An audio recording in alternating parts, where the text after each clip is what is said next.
to run with the rock and you fumbled it. Finna spin the block in the mothership. Rock like Woodstock, big stock, smother shit. Word to Uncle Sam, we tax like the government. Still in the game till the day I'm in love with it. You are now rocking with the most coveted. Unapologetic, let you know who you fucking with. What's the use? I got the juice. Tapping head tops like Duck, Duck, Goose. Slide off smooth in a coupe, no roof. Rocking sheep's clothing, I'm the big bad wolf. Double up, we gon' double down and double that. If I feel I'm double crossed, I'ma double back. That's a couple hundred large in a duffel bag. Blitzkrieg, somebody gon' hand up a pack. Yeah, with the shit. Finna call a blitz, make you call it quits. I can execute the plan on improv off script. With my brothers from another living color with the skit.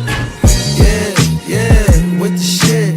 Finna call a blitz, make you call it quits. I can execute the plan on improv off script. With my brothers from another living color with the skit. Yeah, you half steppers can't fuck with this. I'm with the big steppers and we stumping shit. Ice grill, you can feel the momentum shift. Alpha and the Omega, I'm the Genesis. Real savage, go getter. Yeah, I'm getting it. School of hard knock, I'm the mascot flipping.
Good morning. As you can see, we got our super great host in their matrix already.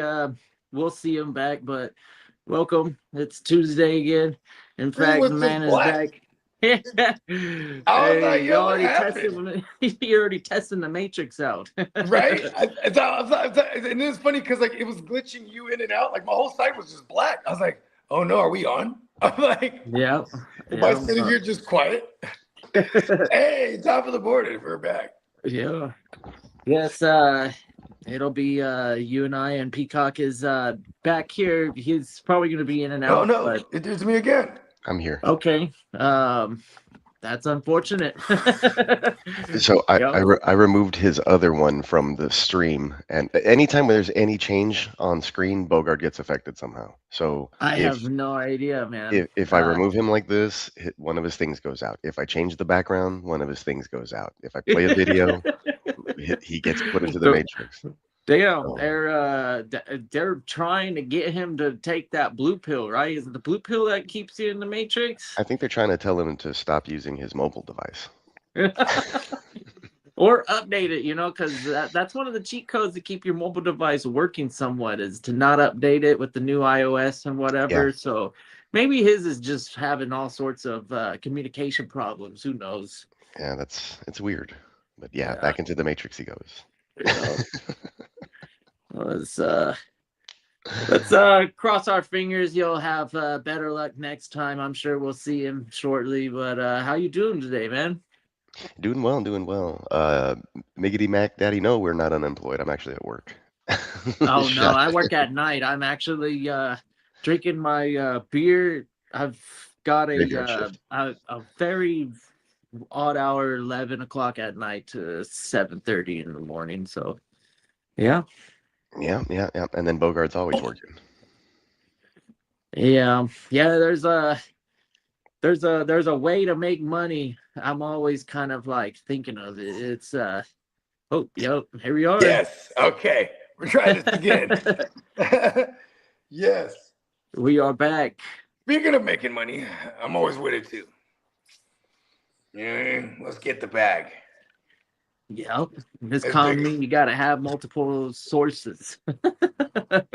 Yeah, I mean, we're from California, right? So like, and we're from some premier areas where, you know, the cost of living is up. So it's like, just based on that, like, you have to be having a bag, even if you're just renting in this motherfucker. You know what I mean? Like, so it breeds a different type of individual. New York's like that too, where they're just hella expensive. So it's going to breed a different type of hustler. You know what I mean? Like, motherfuckers going to have multi ways of getting a bag. And if not, you're working a job and thinking on what other thing you could do simultaneously. You know what I mean? Yep. Doesn't get any easier. Right. And it's like, why would we expect it to get any easier at this point? Everything's always probably just going to get more expensive. At best, it's going to get super expensive and plateau, and you'd be like, damn, this sucks. I was thinking about this yesterday on like how I was saying this on the stream, like how, like, you know, before currency, like, you got to go back to like Babylon, right? Like, Babylon's probably the first place where they were like, all right, you know, how much for this? 5 shillings, you know what I mean? 5 ships of copper, you know what I mean? Like, they were putting like a value to these physical items for exchange, you know what I mean? Currency. Because prior to that, it was like, what? Like, it's all bartering, you know what I mean? Or maybe not prior to that, but like, you know, outside of Babylon, you know what I mean? You go to the indigenous people. They go to the other tribe, like, listen, we got this. What y'all got? I got some moccasins. All right. You know what I mean? Boom, I got some teepees. Okay. You know what I mean? Maybe we could do something here. Make a little ooh-wop swap. You feel me?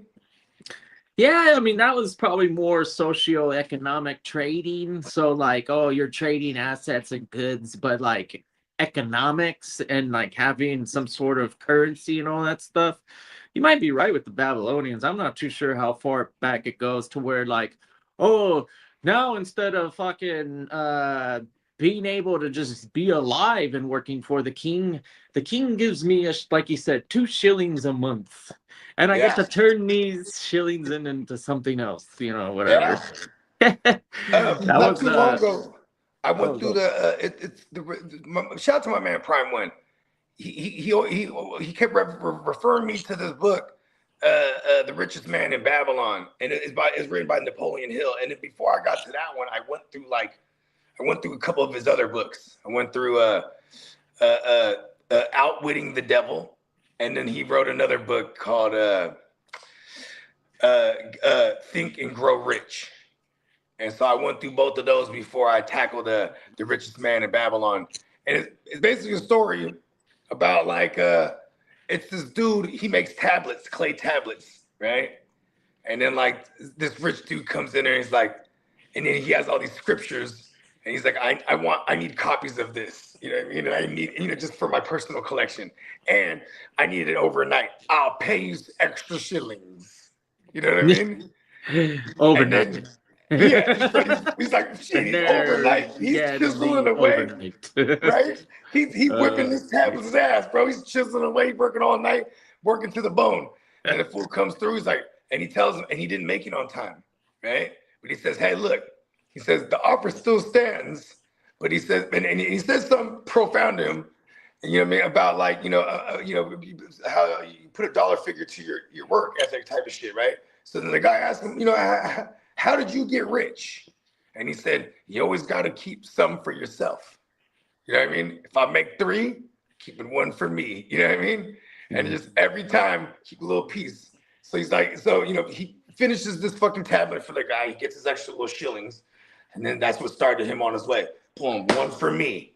You know what I mean? Because he's working for this other guy making the tablets, and he might get like maybe 1 or 2 a month or some shit. Now he got this extra one. You know what I mean? And then he just starts stacking up. You know what I'm saying? So now he's got all these copper chips, and now he's getting silver and gold chips, and you know what I mean? He was coming up in the world. Get the dude's name in the book. Interesting book though. We got somebody in the comments. What's up, Dennis? What up, Dennis?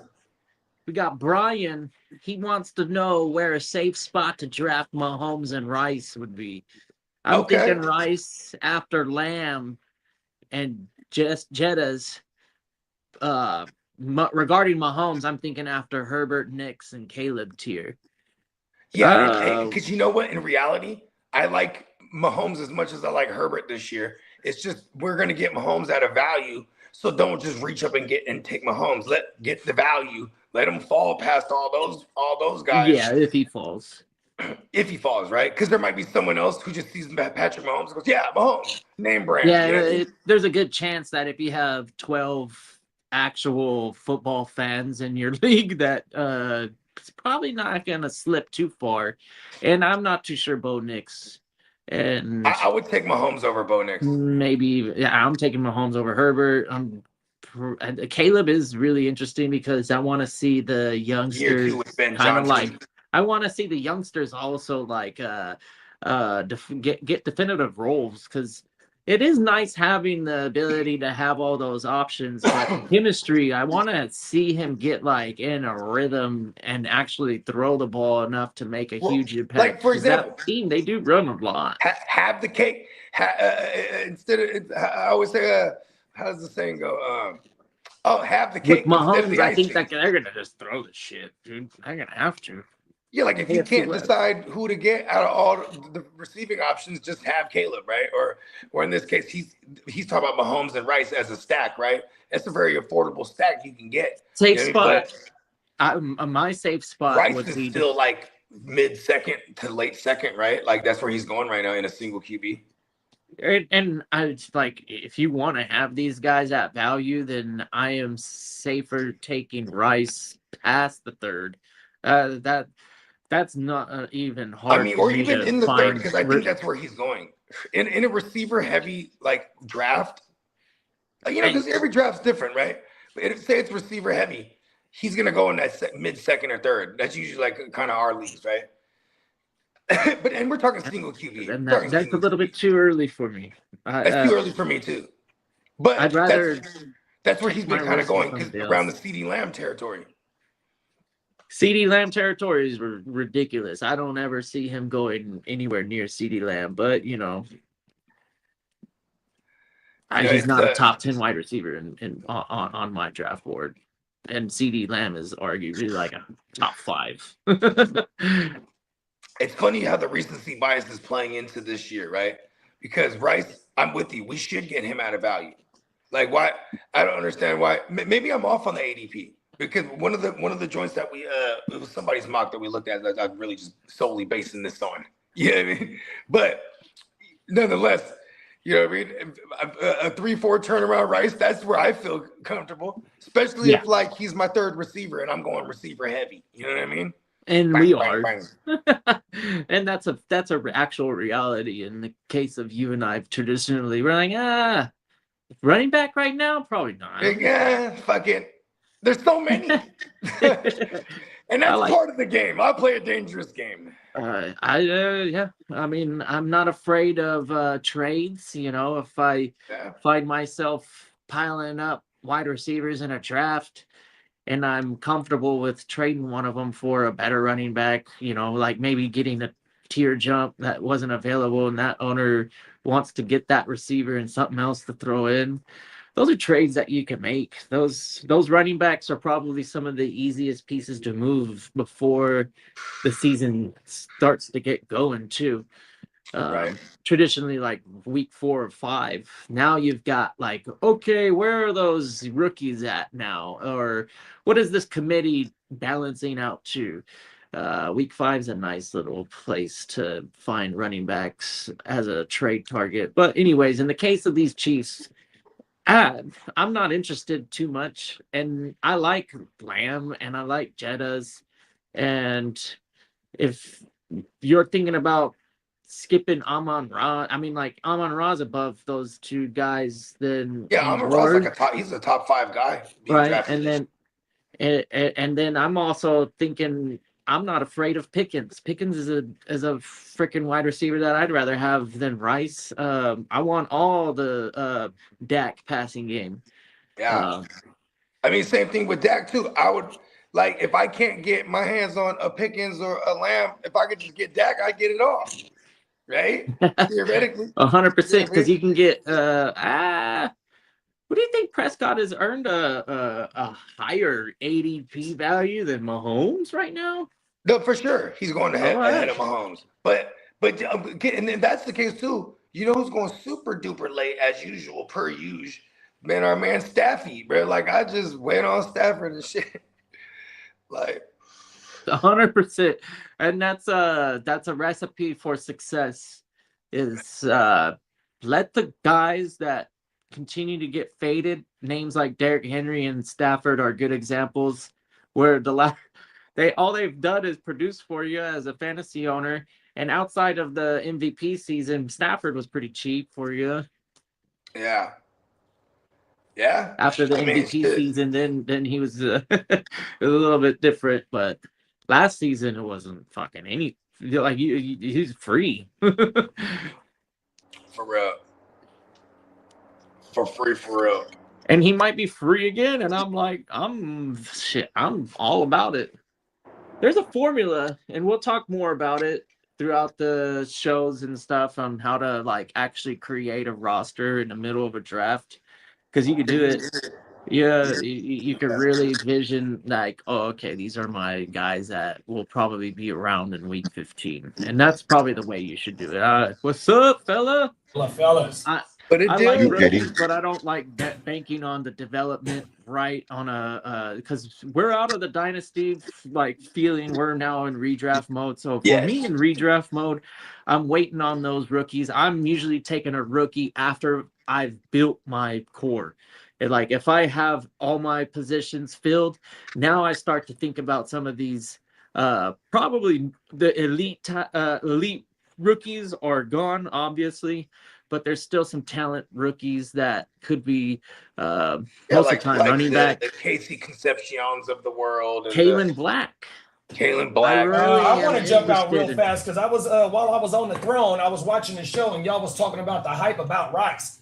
Rice is hyper targeted in this offense. He had a 45% red zone target share, a 40-something% design target share.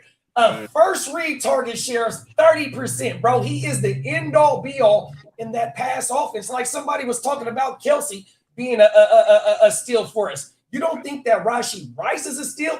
What other wide receivers do they have in that pass catcher room, dog? We know that's Mahomes' favorite target. From when they booked us in the Super Bowl in 2023, that motherfucking that playoff run going into the next season, that 3-game run where he had 23 receptions and 29 targets in 3 games. Then we just seen it last year after he came back from being suspended, only playing 8 games. Super hyper targeted, bro. That's why the hype is there on him. And that's why Spencer had him at WR12. Are you tier jump? Yeah, WR12. Are you tier jumping him though to like CD Lamb's tier and stuff? I'm taking CD Lamb, bro. Like I'm not even putting George. I'm not putting George Pickens ahead of him either. But to have, I mean, Bogey said it perfectly, and you was the one that said this, Bogey, about Kelsey.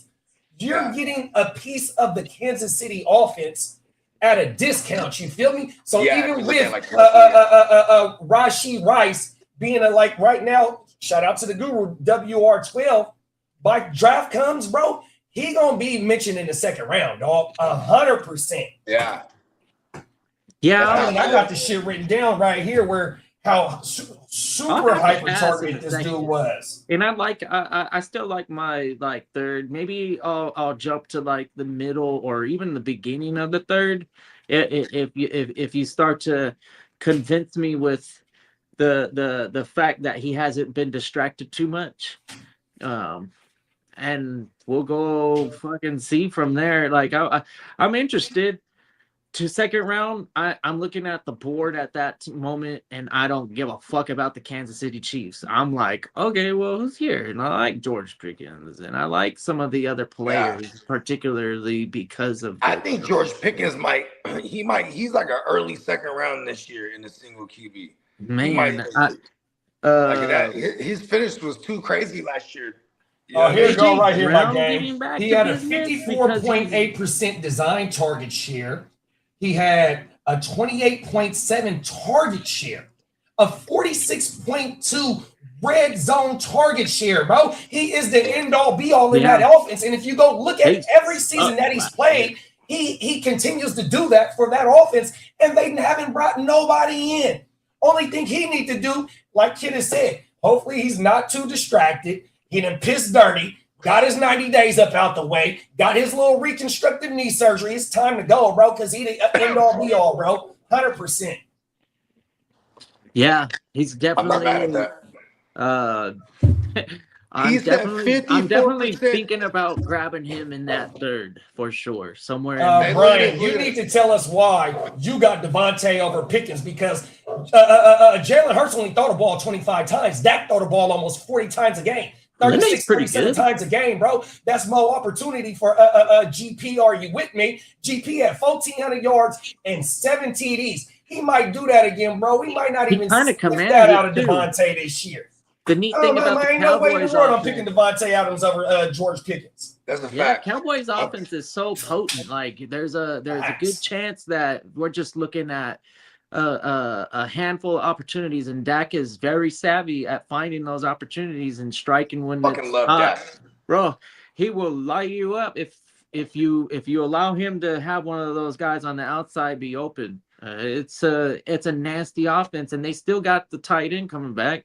And the running got a real running back now that can carry the workload. Yeah, I mean, like they got a complete offense. 100%. The line is really where they need to get a little bit better, and I don't know. They got multiple first round picks on that. They line good. They just had in and outs last year. Just everybody, because that was part of the reason why I had you draft Javonte last year. And if y'all want to go, if you want to, let me do a shameless plug. Go watch the motherfucking Javonte shit that I just dropped, bro, not too long ago, and it's gonna break down the offensive line over there, bro. Oh my man, he still hit for 1,300 yards. Come on, 13 TDs. Oh my man. Yeah, so improvements over there on the line, as well as the production that the overall offense consistently provides. It's a nice team to put your money in, just like how the Lions and the Rams and hopefully the Texans get back there for a minute. It was looking like a lost cause for them, but I think that now that Tank Dell is strengthening up, that's gonna really open up everybody else's work. I think the only defense that can stop the Cowboys is their in-state rival. There's no other defense in the league that can shut them down, dog. On paper right now. Talk your shit. Recency bias. We've seen what Houston is doing to people. I believe it. You know what I mean? Yeah. Like, hey, them motherfuckers, bro, they're built for like teams that's like Dallas, because Dallas got an arsenal of weapons that can hit you from anywhere, right? But they got that pass rush, bro. They got big snot knockers in the secondary, 100%. Like, hey, Houston, bro, Houston, we have a problem. Oh. Hey, does the South play the NFC East this year? Now that I don't know, big bro. I think we got. Hold on, let me double check. I know we play them. I know we play the East this year. Yeah, we play the East. Every time we play the NFC East, we play the AFC West. That's it doesn't matter if you go over 100 times, 100 yards each game, big bro. It's the value. If no Cowboys. Jalen Hurts is only throwing 25 times, and Saquon is touching the ball 25 times, you only get about 50 to 60 possessions, bro. Jalen Hurts, the passing volume isn't going to be there, so Devontae going to have to hit for 17, 18 yards per catch to get what GP does. 100%. Last year, I think GP finished with like 100 more fantasy points. Bro, oh my mama, and then like how he said he only had one game over 100 yards after he came back, but he was completely dominating from week 1 to week 17, big bro. Oh my mama, GP. And the cold thing is, GP, are you with me? We ain't gonna be able to get him at a discount this year. Him or Javonte. We're not gonna be able to get them at a discount. But at least smart managers will still evaluate where he's at that price. If you want a predictable piece and you don't want to, flirt with like a low floor, George Pickens is your guy. If he's out there, like JD said, he ate every single week. It might not have been to an elite standard or whatever that your fantasy playoffs required you. Man, it was 1,400. Man, he had 1,400 receiving yards and 9 TDs. Oh, and my bad. Week 4, Cowboys travel to Houston to take on the Texans. October. Oh, let's go! I knew it. I knew it was in the cycle. We need to see that. Yeah, we've been playing the Cowboys like almost every year recently, and handing that belt to ass to them too, just so they all talk your shit. Let them know. It's been a while since the Cowboys have beaten the Texans, bro. We love them in fantasy, hate them in reality. George Pickens had 144 in week 11, 146 week 12, 130 in week 16. Oh, he helped you win your shit or get to the ship. Word. Week 11, only 78 yards. Like, bro, that motherfucker was doing his thing. He had a dud in week 14. He had a dud in week 15. Yeah, and recency bias. If you had him as an owner or whatever, I got lucky because you did get him at a discount. So the teams that I had him on, he was likely my third receiver or something like that. Because that's just how I am. I go wide receiver heavy. Yeah, I think I took Rashee Rice in my AOB draft ahead of George Pickens because they were both on my championship team. I drafted him. I didn't get to use Rashee though last year. Rashee still got a ring though. This year. Pickens ain't Come on now. This year. Come on now. Holy shit. Yeah, he was number 3 in red zone targets. And that's another thing about George Pickens. We seen George Pickens take a 5-yard slant to the house last year. He's the route tree is like ridiculous. 100%, like, oh my goodness. He was waiting to erupt last year. 93 receptions. He finally got a consistent QB throwing him the ball. Like, remember, George Pickens came through right after the Ben Roethlisberger era. Excuse me, Roethlisberger. He just he's pretty smooth out there with the body control, and then obviously he had an issue with the drops, but I don't know. Last season was a nice pick me up on a fantasy manager's plate. I was like, okay, this is what we were drafting out of the rookie drafts for. Pickens was shout out to Brian. My mother. Brian gave us the top points right there. He had a question. We said, said he'd rather have Devontae late second round, early third. I ain't mad at that, big bro. Yeah, he is the number 1 over there, but they got also they brought in Wicks, they brought in Stowers, they brought in Lemon, they brought in Hollywood Brown. That's 4 new wide receivers right there. Yeah. And you still have Hurts as and a they drafted Lemon and still got Hurts specifically. All around too often. Don't forget about glass chin Dallas Goedert. Right. Yeah, and that's probably the best target right now in your waiver. I want everybody to remember how bad.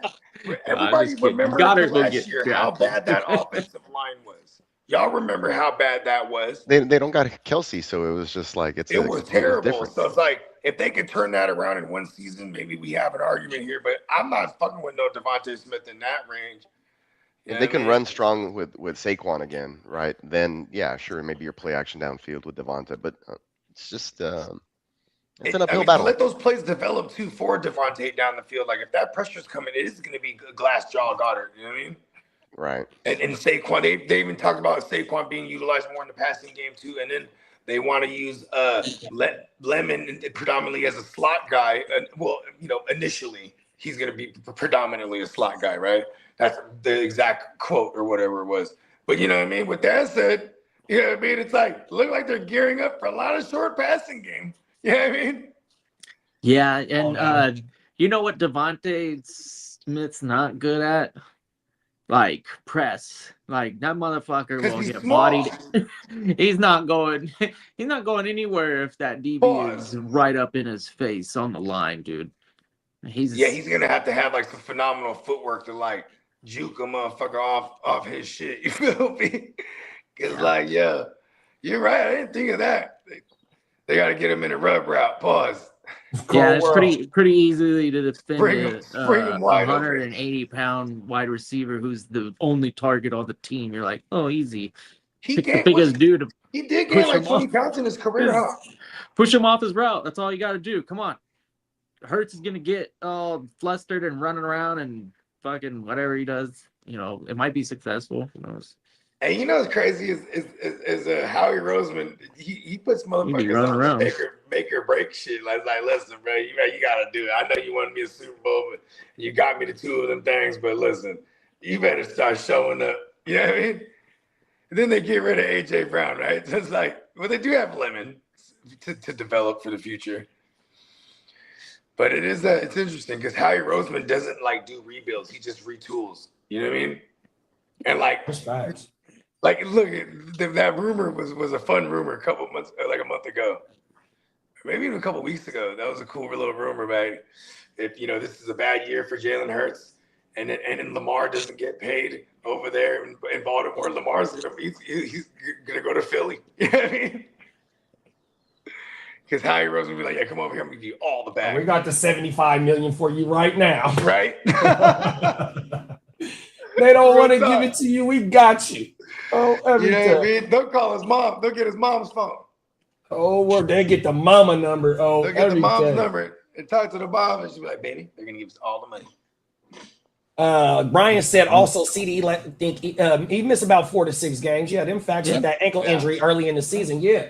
But that's the thing, though. Once CD came back, the offense, it was humming. It's concentrated. It was humming, big bro. Yeah. That's the thing, though. Like, they don't target the 28, 30-point average teams. You know, the Rams, the Lions, the Cowboys right now. Those are the Niners going to be there this year, too. They're going to be putting up 30 this year. Let's go, baby. 100%. But my thing was, I think you paying more for CD Lamb, absolutely. But I would say that the Pickens owner is probably just as confident on a weekly basis of starting his wide receiver as the CD Lamb owner. It's not. They don't cancel each other out. Remember, GP can play inside, outside, and CD be dominating from the slant. I would rather have Amon Ra before having the both of them or whatever. But I know that in that situation, I might be able to get lucky and get the 2 wide receivers in the first. And I just said it too, bro. He only ran 80 slot snaps. I took him in the 8th last season. Hey, bro, Schottenheimer had him on the outside, bro. He don't even play CD Lamb's slot receiver type, whatever you want to call that bullshit. He's strictly on the outside, dog. They don't cancel each other out. Yeah. I mean, and here's the thing, too, is like, and some motherfucker's gonna throw the ball like 40 times. Let's fucking go. You know what I mean? Like right. We're gonna get more than often than not. Like, both guys are getting 9-10 targets every week. You know what I mean? Average 7 for the year. They'll both average 7. Yeah, that's a fact. 7 targets per game, easily, dog. That threw 600 times last year, dog. Let's go. 100%. Come on, man. We gonna do the math. What this shit say? It was 38.5 team pass plays per game. That was 3rd in the league, dog. Come on, man. That's just going crazy. High volume. Yeah, and that's that's the thing too. In fantasy, if we can't find efficiency, we're not really looking for efficiency as much as we're looking for high volume. You know what I mean? Like let's volume our way to the points we need, right? Like fuck it. Let me a trip. That's why I love the idea of Rice too. Is like when I feel like if we get a healthy Rice and Mahomes all year, Rice is 100+ catches at minimum. Easy. That's the easiest thing that he would have to do because of the nature of his ADOT. The nature of his average depth of target is gonna dictate that. You know what I mean? Yeah. And the high and the first read targets. Remember, I told you about Rice in the first read targets as well, and the design targets. 100%. Thank you, JD. I forgot to bring because when you said that shit fucked with me. The motherfucking 54% design. Hold on, now. I'm gonna pull it up. Yeah, that shit went crazy. That means if Mahomes if he threw it 20 times, 11 of them motherfuckers, or 10.4 of them motherfuckers was going to. Here we go, right here, big bro. You feel me? That's over half, bro. Easy. We got 17 design targets, 2.1 per game, 8th at the position. We got 37 first read targets, 4.6 per game. 100%. What is that telling you? He is one of the main focal points of the offense.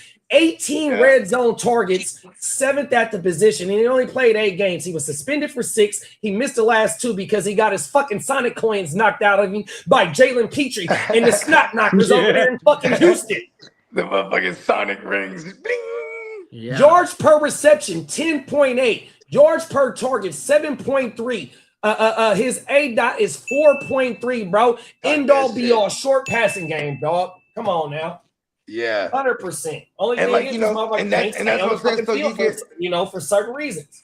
You get high ceiling with an extremely high floor.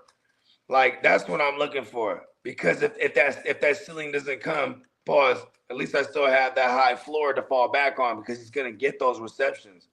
You know what I mean? 100%. Yeah, I fuck with it.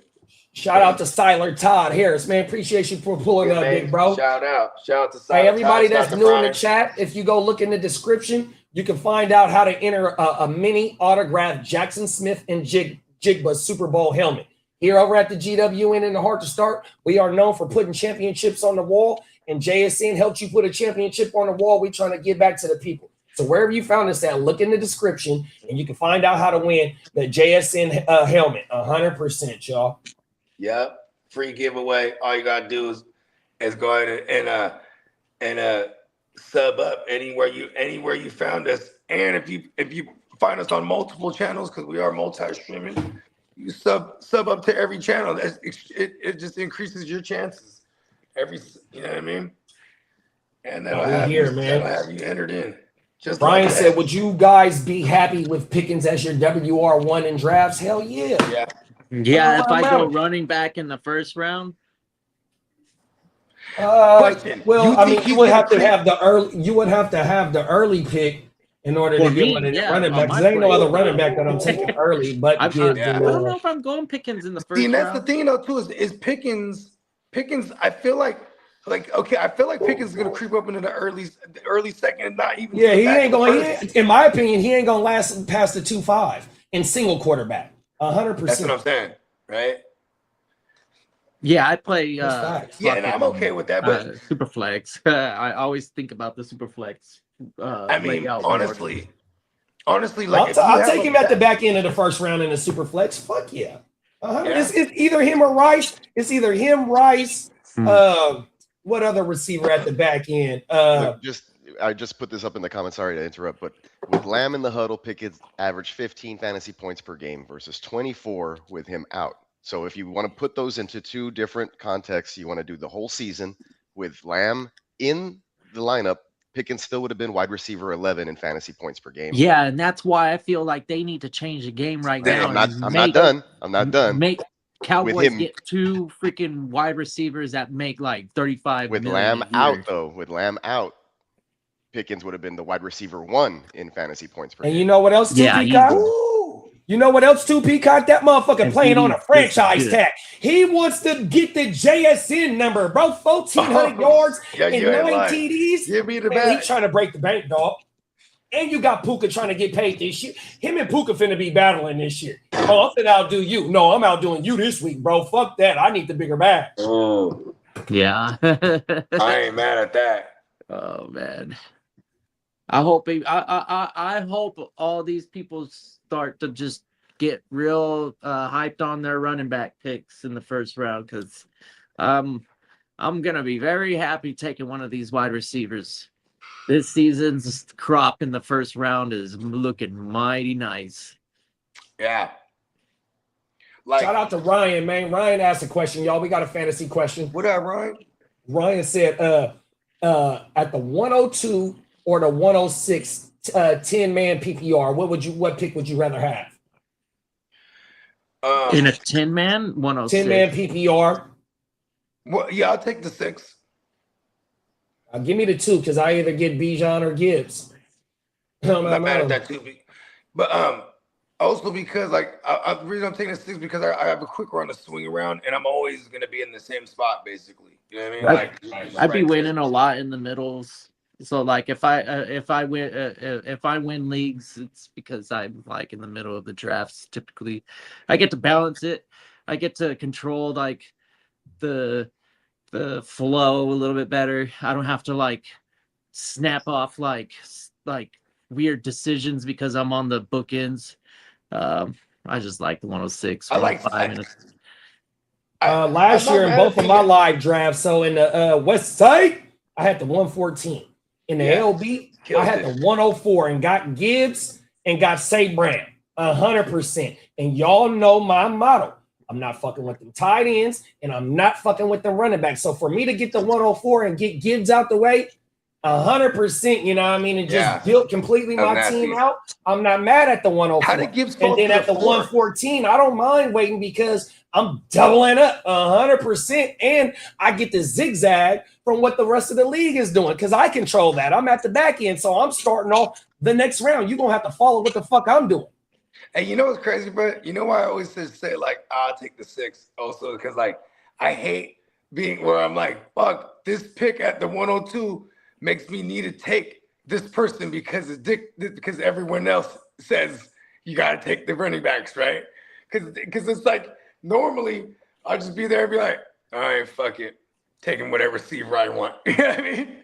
Yep. And I'm like, and then I'll regret it. Like, damn, I when I have a shot at the – so I guess this year, if it's – like, even with taking Josh Allen in a super flex, it's like, man, just take Josh Allen if he's there. Like, but I never get high picks, which I love because I'd rather be at the back end. Pause.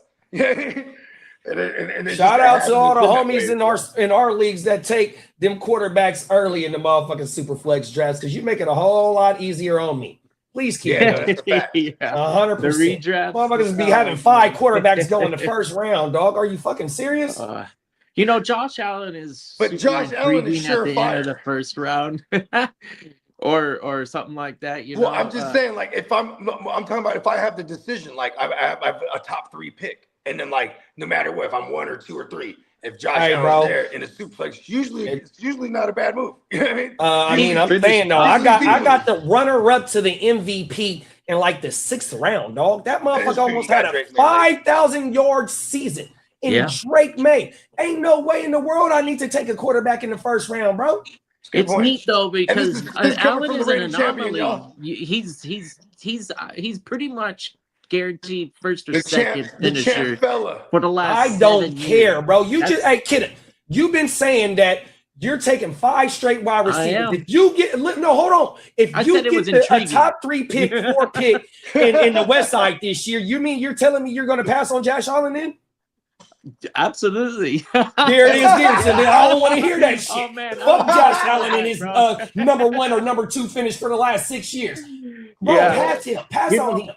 I just respectfully consider the way that I play fantasy football in the leagues that I'm in, the bogey leagues. They're very, very flex heavy. Yeah. And there's a certain value that I have on a bench, and going skill position shit like first 7-8 rounds isn't out of the question, but definitely the first 6, and then you know, depending on how the flow of the quarterbacks, I'm not mad at some of the cheaper names, like especially when you start to see Stafford fall, and that's the main thing. And Baker, if you're seeing a value. Baker is a little bit of a tier break for me, where I start to get a little bit antsy. And Baker is going to slide this year just based on the injury and what the shit looked like last year as a shit show. 100%. But we all got to remember in 2024, Baker almost had a 5,000-yard season, and it was just ugly last year. So he's definitely a bounce back shawty this year. He definitely has a chance to bounce back.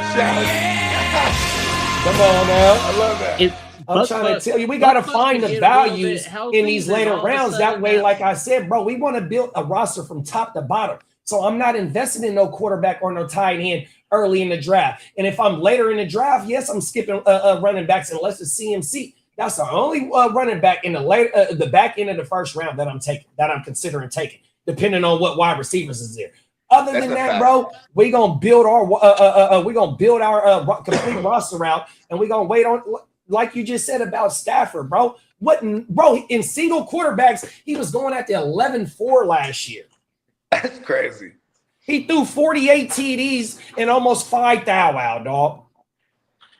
And that was his third time in his career going over 40 TDs. Now let that sink in. Yeah, He been playing since 2017, dog. That's his third time going over 40 passes TDs, 40 passing TDs. That's mind-boggling. We got more startable quarterbacks this year for fantasy too. So that's another thing I'm liking. There was more question marks at quarterback position, whereas I think like Bo Nix, he did kind of like carry a little bit question mark going into the sophomore year. We know what that Broncos offense is now, and we can expect like maybe not. He finished that. He's back-to-back Bo Nix back-to-back QB sevens. The passing game is terrible, 100%. Even though Sutton and Franklin did a whole lot. Matter of fact, look at this shit. Because I'm doing my quarterback video. I'm finna break down this target shit for y'all over there. Listen to this shit. Yeah, it's crazy. We go right here, dog. Listen to this shit.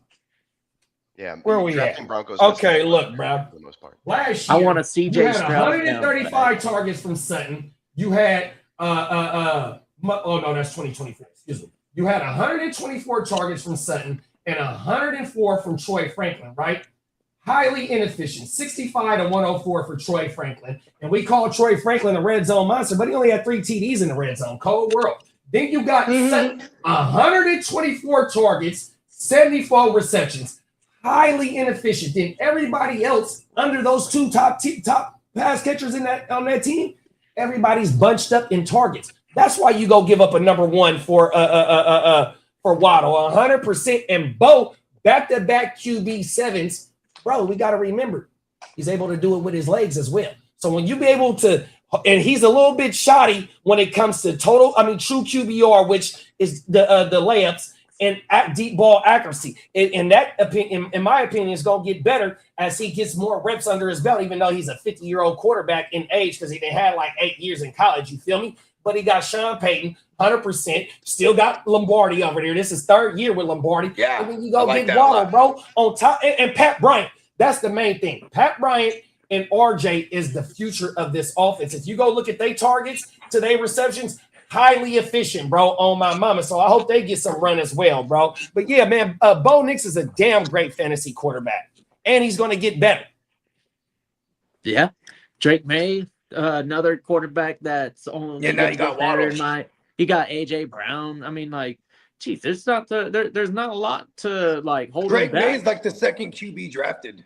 Oh, and here we go right here. Yeah. Bo averages 4.88 attempts per game. He has a 4.29 yards per carry. He had 5 rushing TDs, and he had an 18.6 carry share. And that's another thing.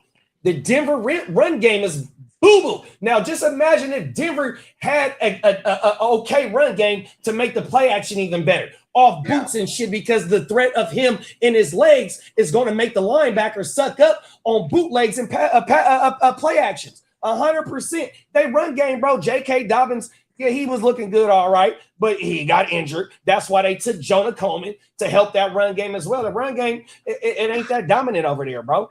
Yeah. There's the case to be made for him. You know what sucks the most for him in fantasy too is just how good their defense is theoretically. You know what I mean? Yeah.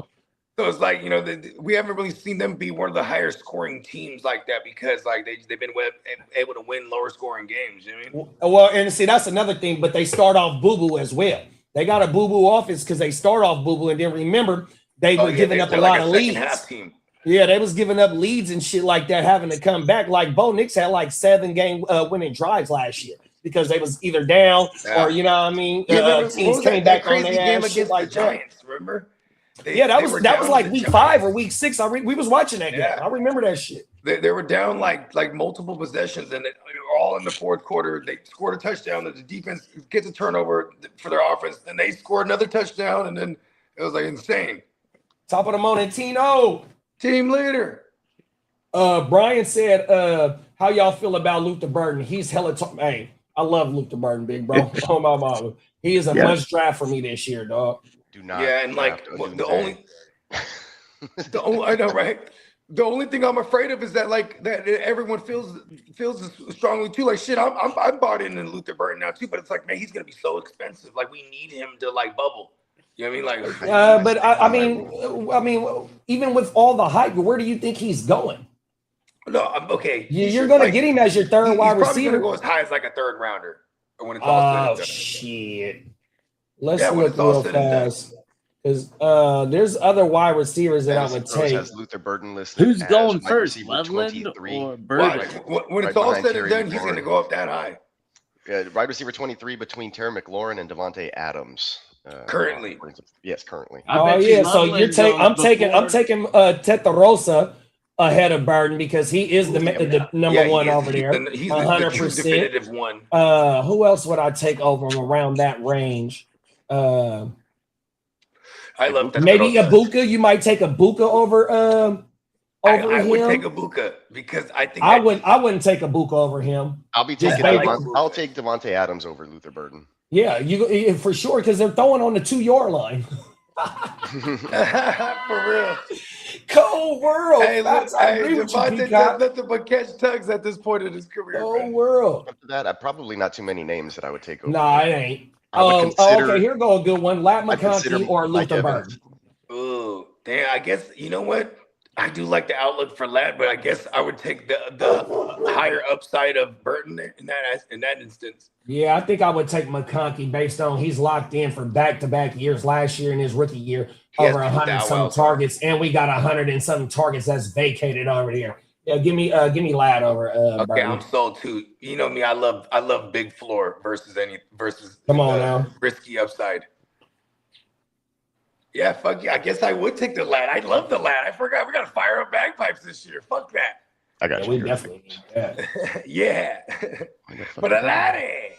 Hey, Brian said FIFA about to come knock on that door. Peacock said not 7-second clips. That's hella Come funny. on, man. Hey, shout out to Brian, man, for rocking with us all day, man. 100%. Shout out to where my other boy at? Ryan. Shout out to Ryan and shout out to Siler, man. Yeah, man. 100%. Yeah, man. Brian, Ryan, and Siler, man. We appreciate y'all. Hope Brian, Ryan, and Siler. It sounds like a rock band. Shout out to the homies. It's like Hall & Oates' nephews. Brian, Oh, Ryan. yeah, I love Holland and Oates, bro. That's my shit. Yeah, Hall & Oates is the shit. Brian said McConkey and Ibuka for sure over Burton. I ain't mad at that. I'm Burton over Ibuka though. This year. He's the number one. Me too. Because it was 120 to 60. Yeah, it was 120 to 60 something for Ibuka, so highly inefficient as well. But first year, it's gonna get better. And the offensive coordinator last year was boo-boo, bro. I just realized that they got Zach Taylor, Zach Robinson as their OC over there. Yep, that's going to be so beautiful for us. The biggest thing for me with Double E was that he got hurt with a hamstring. No, for sure. And Baker had a shoulder sprain in week 11 as well. Yeah, so I think I really like Ibuka. Everybody was clamoring for him in all my leagues where I drafted him like all year long, and then people coming after him all off season. So I think that the sentiment out there is that Ibuka will have a better season than he had last year, and that's because he had a great season, I think. And then the absence of Mike Evans, fully correct, and I ain't scared of Chris Godwin. It's been forever. He hasn't been the same since the injury. We got to remember Jalen McMillan. His rookie year, he was killing once he got into the lineup, and last year going into training camp, he fucked up his neck, so it also took him out the season for a long time, and he came back at the end of the year. So they are loaded in the wide receiver room. Yeah, and they took and I know Buck. Let's they go. took Ted Hurst this year. Hopefully you think Buck turns into the next Pacheco? No, Buck will be back, bro. Buck is not. I'm not afraid of him, and we're going to get him as a late round thing as well because he has him and Rashad. Remember, 2 years ago finished in the top 24, and they both had 50 targets, 60 targets. They had like 8 pass catchers with over 50 targets in 2024. That's why we got almost a 5,000 yard season out of Baker. 100%. Everybody in the offense is going crazy.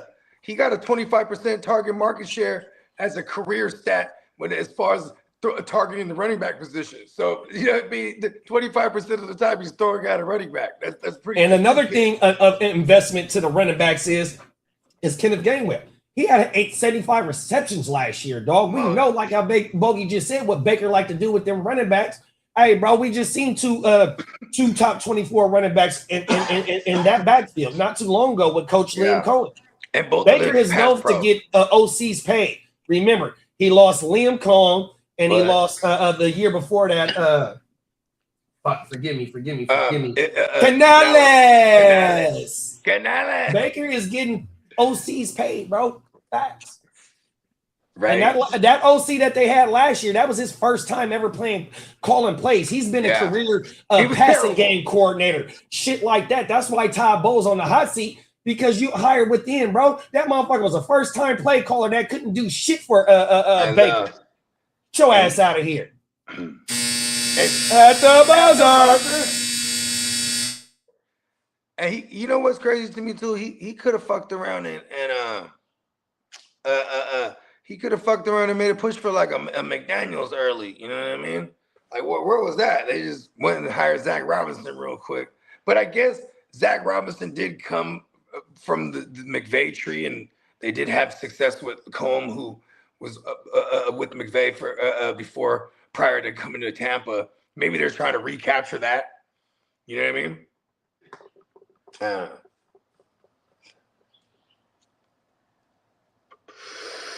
That's just something I just thought about now.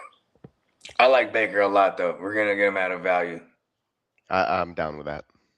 Yeah, because there's certain things that like for example, I don't ever have the high end running backs. I don't ever have the high end QBs, and I always think, why did I take Gibbs, or why did I just take Josh Allen there, right? But it's because it's like it's a safer way to build. I feel, you know what I mean? And it's this quarter to the ratio. There's 32 starting quarterbacks. It's like, okay. See, the 14 team, that one's fun because it's like, all right, it's choosing when to pull the trigger is part of the game too. You know what I mean? Yeah, especially if you got a lot of people that are just all idling, just waiting, letting all the QBs fall. You know what I'm saying? And then at one point it just goes, it's a frenzy later. You know what I mean? Yeah, that's when the runs start to happen. Right. I'm cool with like a mid-range guy, and then we'll just maybe I'll have a strong enough flex to where I don't have to go QB all the time. And then some people feel forced to have that third QB. And I don't know. It's just strategy. It just depends on how you feel. And that's why we all need to wear UFC gloves. UFC gloves? Gloves. Oh, gloves. Yeah. Just think of the 3 ounce gloves. It doesn't have to be UFC, gloves, just sparring. I was like, no, I ain't wear what they wear. Sparring gloves. I don't know what that means, wear them UFC gloves. I throw my little tiny whiteys, whatever the fuck that thing is. What the fuck are you talking about, Bogey? No, but you don't talk about the little 2 ounce or 3 ounce joints or whatever they are. They're 2.5 ounce or whatever. The fucking, you know what I mean, with the fingers cut out. Yeah. I might buy like a box. We got Papa G in the building. What's up, Papa Guru? Papa Guru. Me and Papa Guru was rocking for a minute last night. Oh my God. I was watching all the way to the end. Come on now. Tino said Luther or Rome. Which one y'all picking in the offense? Well, if I had to choose, if I'm just going value, it's Rome, because I still have a piece of that offense and I get them later, and I'm still a Rome truther. You know what I mean? Come on now. I'm going. There's no reason why anybody shouldn't be a Rome truther. If you go look at what he did for like the first 7 weeks, bro, he was the alpha over there, 100%. They still had DJ Moore over there. But like, Brody was really killing, bro. I didn't drop DJ Moore in AOB to like week 15, the second week of the playoffs, or the first week of the playoffs. 100%. Like he dropped him like a landmine. Yeah, right. I mean, because he was hurt. Well, because he was battling with that. Oh, okay. He had like a fracture in his foot or something like that. He was dealing with for after week 8, week 9, or some shit like that.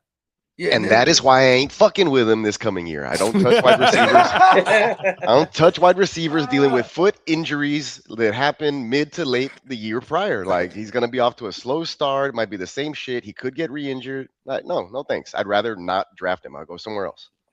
Yeah, because especially the wide receivers, there's so many good ones. It's not hard for me to just wipe 5 of them in the first 5 rounds. Yeah, man, bro. Like, shit happened to me my senior year. I had a bad ankle going from the off season, messed up from basketball. It took me like a whole 2 months just to kind of get going again, and then by the time I did, season was fucking over. Come on. Like, those shits linger. They linger. And that's why these players need to use peptides. Rome is considered. Hey, you know what? Costco got peptides. Yeah. I seen that right when you walk in the door. I seen something. I forgot exactly what it was, but that bitch said peptides on it, and I thought about your motherfucking ass. Real talk. And Brian says it right there. It says Rome actually said it himself during the offseason. He wouldn't be back to 100 after his recent injury. Oh, world, bro. And that was suffered like week 7 or week 8, bro, last year. Everything. And he tried to come back, and then they finally sat his ass. And also, oh shit! Did we just got another Egypt goal, baby? 2-0. Wow, Argentina. See you later, bitches. Bye, Messi. Yes. Wow. Here we go. I'm all about Salah. Let's go, Egypt. Oh, you know what? Let's see if we can do this, Peacock. Egypt? I got so right now I have the star player The cam in the pyramids are gonna be background, going crazy. and we won't get. I was gonna try and put an overlay on that as well. Oh, I just can to give it a little bit more definition of we ain't fucking with y'all. Oh, hold up, I got you. I can edit it. Oh, that's federal, bruh. Right. And shout out to everybody that's in the chat. We have been going live for the World Cup games. I don't know who's playing tomorrow when the round of 8 start, but we, even though that America is gone, we are not done. We got an England fan that's still on, still in it, and we Let's do go want to Norway. participate. Let's go Norway. Alan. Fuck England. My ancestors are from England. Fuck England, bro. Come on now. My ancestors are also from Mexico, so I embrace that side a little bit more. On my mom's side, the great grandpa, actually I think he might even just be my mom's grandpa, so it's only a couple generations removed. But he's from South. He was a Caucasian dude from South Britain, South British or something like South Britain or something like that. South British. As much as I want to do the 23andMe, it's not gonna happen. Hey, my sister did that shit. So and we have the same parents. My parents are about 70. I'll just tell them both to do it. Right. Everything. Let us be known what y'all got. So I looked at all that shit. That's how I found out a bunch of shit. Like, oh shit. Okay, cool. Because we have the same family tree. You know what I mean? Same parents. So South Wales. I'm like, I'm never putting my genetic code. But see, that even means that they got my genetic code just based on that. Wales is part of the UK. It's not necessarily part of England. It's in a whole other country. But anyway. Marco said he don't think nobody playing tomorrow. So I know they said, shout out to Soundwave. Nick let us know that England play on Saturday. So I don't know exactly when that shit's, but we will be going live for the round of 8, the round of 4. We might probably do both. If them games is one day, the round of 4 is all on the same day. We'll do that shit like a wakey game, not a wakey game, but the grit don't quit. Right. Like people been showing up. Like we've been getting a lot of people from different countries when we do the World Cup shit. Hey, I'm tapping in from South Africa. Oh, I'm from over here. Wooty woo. Right. Oh, you all over the world, bro. Shout out to Soundwave. Oh my mouth. Brian said France is winning it all. Don't they play today too? Or they don't play today? Oh no, we just seen them play. That was 4th of July. They played 4th of July. The fix is in, guys. They just took the goal away from Egypt. Oh, what? 1-0, yeah. There's no way that Ronaldo and Messi can go out in the round of 16. Uh-oh. What are we gonna watch for?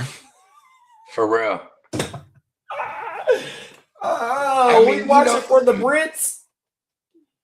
Oh no. Fucking hottie Kane. The Brits are gonna do it. They're gonna take it. Oh world. That'd be funny if they took the World Cup in America. Huh. How ironic would that be? Believe in us. Right. It's like, hold on, y'all lost the Revolutionary War, all right?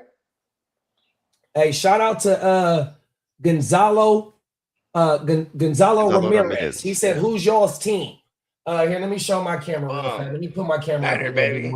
You see right there what my team is. It's Niner game, boy. 100%. Yeah, Gonzalo. Where's Bones at? You see Bones back there? Yeah, man. Bones is the 12th man of the Niners. Right. He's the spirit of the night of Niners past. Oh my mama. You know what? I emailed myself Lee's The scriptures. show sheet. I could pull that bitch up and we could do the news. Did y'all do it already? No.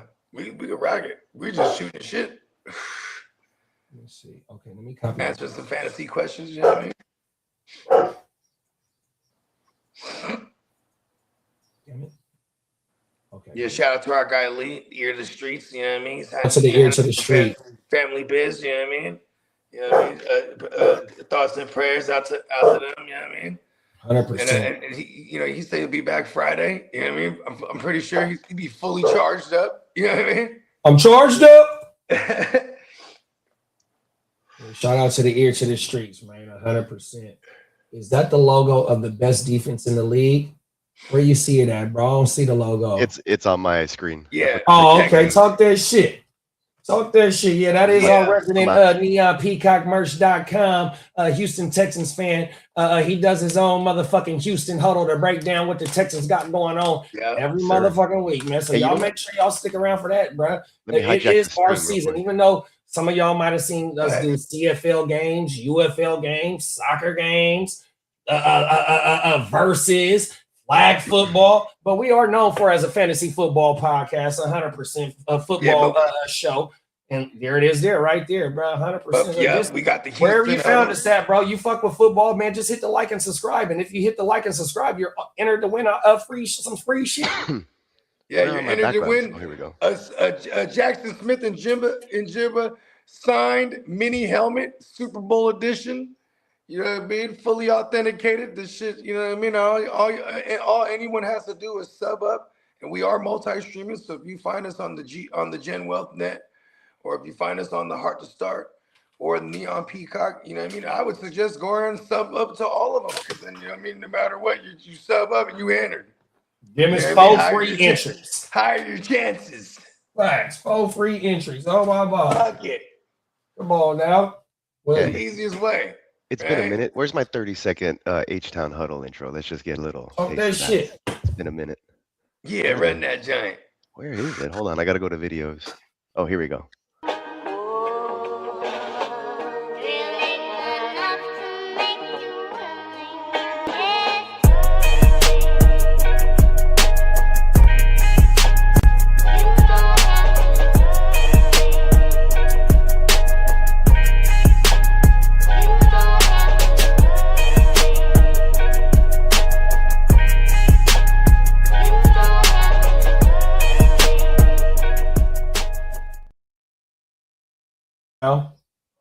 H-Town stand up.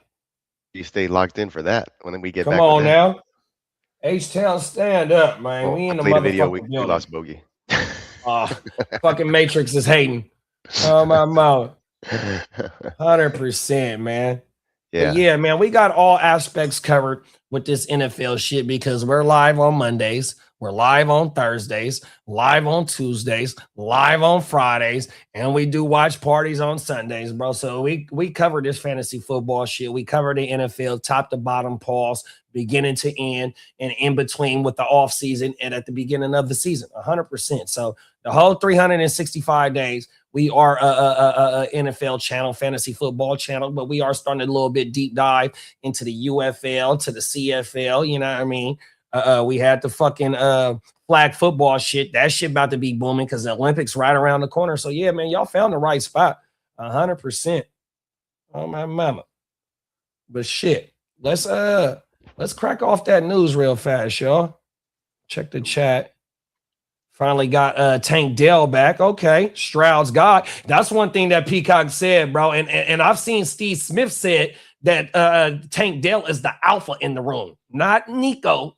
Not the other Nico twin, aka Higgins. He was only there 1 year, but they say that Tank is the guy over there. Like he is the alpha in that room. The route running is legit. Like he's probably the best route runner they got for sure.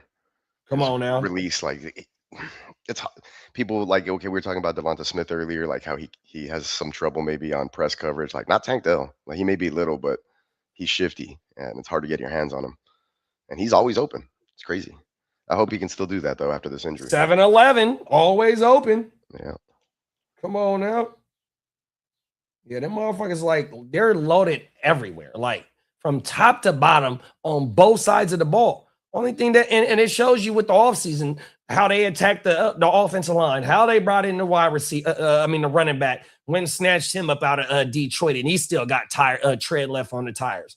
That's all they need is the O-line and the running back to be able to be capable enough so CJ can get that fucking play action going, dog. After that, bro, the run helps the defense. The defense helps the offense because they're going to get turnovers 100%. So we might even see 25 to 27, maybe 28 points per game from them, bro. 100% extra fucking possessions because of the defense. Oh, no. Yes, I can't wait for this season, dog. 100%. I can't wait. Hella excited for a lot of these teams. See what they putting out on the field. Is Lee's grandson available to do the news?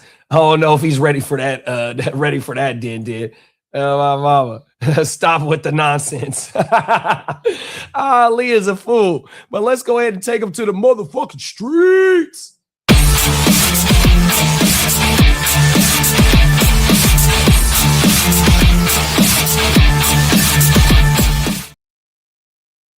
Shout out to our man Ear to the motherfucking streets. He got the show sheet ready for us so we wouldn't miss a beat. 100%. You know what I mean? Big bro, stay working. I think he sent me this shit last night while we was watching the game, yo. 100%. So the first place we going to, that's what we think about T-Law, Nick. You asked, bro. You asked. Nick that's what we think about it. Nick doesn't realize it's a fucking blonde wig that I have absolute power on this show. Don't ask questions you don't want answers to, Nick. Oh my goodness. The first part we gonna take them to is look at all these rumors surrounding me every day. I need some time to get away. Let's get into these rumors, y'all. Yeah. Where is it at?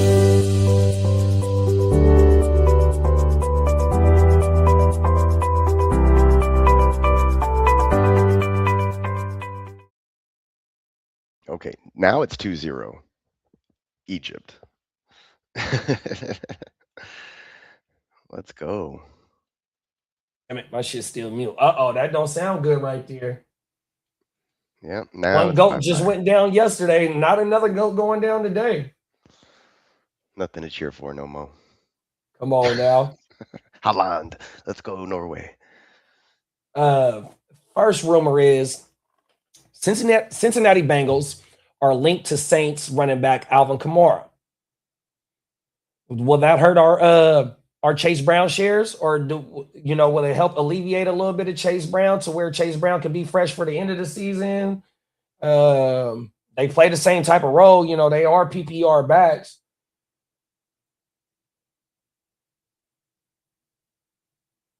And I wonder what they would try and get. They can't get too much for him because he got a $20 million contract, even though I think it was a 2-year that he signed last year, 2-year, $24 million contract. But yeah, when you bring in ETN at $50 million over 4 years, 5 years, you still got Devin Neal over there. You still got Kendra Smith or I can't think of Brett's last name. But yes, the writing's on the wall. It's time for Kamara to go. It's time for Kamara to go try and get be on a Super Bowl like type opportunity team. 100%. He definitely can help a team. Oh my mama. Yeah, well, he is a running back too, so all the money he can get is probably another option that he will take. He's like, hey, first real free agency, okay, whoever the highest bidder is. Come on now.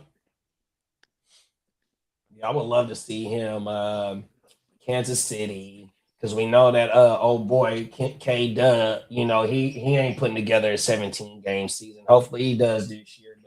But KC, I wouldn't mind seeing him in Frisco, but we got Kaylon Black in the third, so we need a pure runner. You know what I mean? Somebody that can stay on balance after contact and still get, 3, 4, 5, 7 yards after contact, because that's what he did in the motherfucking last year in Indiana. He led the NCAA after damn near yards after contact, or was one of the top 5 running back after yards after contact. And we need that, bro. Facts. Yeah, and you probably, as great as he is, just kind of lighten the workload as inevitably he's gonna start losing his step and getting banged up, and pause.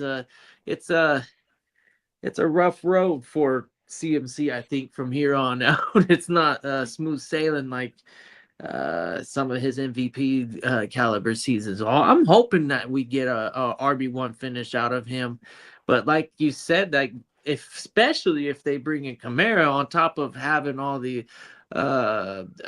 capabilities with Black and just knowing how Shanahan and crew have been hyping him up, and there's a lot to like about it. Finally, if he can stay healthy, that's the knock on those other running backs behind CMC so far, is that the young ones have been getting knocked around and missing time, and we never really get to see truly them evolve into a supporting role. Well, they bums. The only supporting running back that we had since we had CMC is Jordan Mason. Jordan Mason was an undrafted free agent. I forgot what school he went to, but that motherfucker made the 53, got paid from another team, and we were able to recoup a draft pick for an undrafted free agent. You know what I mean? So when you got Joe Williams, Terrion Davis Price, Trey Sermon, like, bro, they've had opportunities to put somebody behind, and the shit just don't pan out. You feel me? And the Mason thing, you know what the crazy thing about that is? As soon as CMC was fully healthy, that guy saw like 5 snaps. Is like not even well, they both got hurt in 2024. So what happened was CMC only played like 4 games in 2024, right? And I think he tried to come back at the end of the year or some shit like that, right? But fucking Jordan they weren't able to get on the field at the same time. And then in 2023, that's our Super Bowl when we lost to them. Like, it was all CMC. You feel me? 100%. So you really don't get the opportunity, because why give up for whatever you gave up to go get CMC? He's a 3-down back. You're not really going to spell him. But now at his... You said all CMC. He even had to play quarterback that game. No, that was the 2022 season. Oh, okay. I was thinking that. I thought it was 2019. That was his first year being a Niner. And that was Brock's first year as well. Brock came in week 8, week 9. And then in the NFC Championship, Brock gets hurt by Hassan Reddick. Right. NFC comes in, Brock comes back in, and then in comes Josh Johnson or some shit like that. Oh, yeah. Or with facts. Wow. Right, yeah, you ain't lying, big bro. Facts. That's where they messed up with all that emergency quarterback BS. Like, come on, you let the team carry another guy. We had to watch. And it doesn't count against the 53 that you dress either. That's crazy. That's crazy. Oh, my mama. Commanders continue to be connected to Brandon Aiyuk. No, Brandon Aiyuk continues to be connected to the Commanders, bro. Let's get that shit straight. Fuck him. 100%. Ain't not finna fuck with Brad.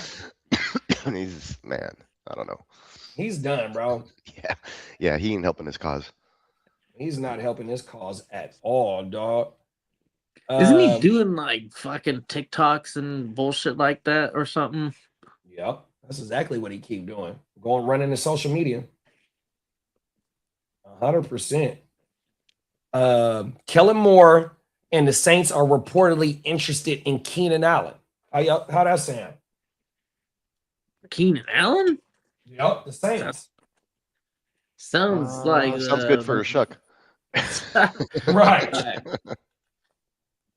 That's that Kellen Moore connection when Kellen Moore was over there in 2023. That sounds like Juwan Man Johnson would be almost irrelevant if something like that happens. He'll be giving up a lot of his targets, I think. I don't know. I think his play catches up with his hairline. Cold world. But he is coming off back-to-back seasons of 120 plus targets.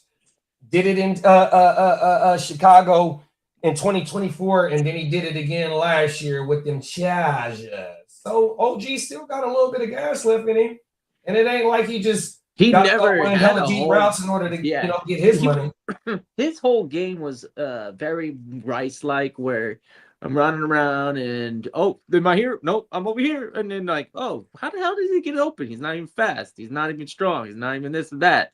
He's just like average athleticism, but knows how to run a fucking route and get a defender a little bit off balance to create separation.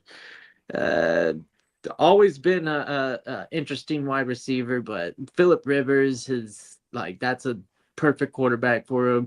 And then to have Herbert, it's been a nice run for him, since the team seems to find quarterbacks that like to throw to receivers like him. But he's not every quarterback's favorite receiver. And I think, like I said about him aging, and I don't know if the team is, any team that picks him up is truly in position to be like, oh yeah, let's commit a bunch of targets to him, unless he goes out there and proves, because whatever he did produce wasn't absolutely like impressive enough to warrant a start over a promising youngster. I'm still going with the youngster over Keenan Allen at this stage of his career. Yeah, I mean, because I had Ladd as a must draft last year, and OG wasn't part of the reason why the young bull didn't shine last year. And so Ladd did struggle. It wasn't all Keenan Allen. It was Ladd not actually being. Ladd played the same exact role that he did for the last 2 years. Same amount of slot snaps, same amount of games, same amount of targets. But what it was is that Keenan, in that offensive line being broke down, Keenan was the first read target, and he had a short A-dot, 100%, and Ladd still in the slot. Oh, my mama. Yeah, it's just. And then you had the emergence of Orlando Gadsden as well. Come on, Argentina just scored. I hate the Chargers. They can they can burn. I'll go ahead and cast the votes to kick out the Cardinals and Chargers. It'll make the league more interesting. Let's go ahead, or maybe make them one team. Yeah, we're gonna make them one team across the pond, and then we only gonna get one expansion team.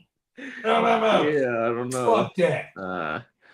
Yeah, we don't need them no more. Come on now.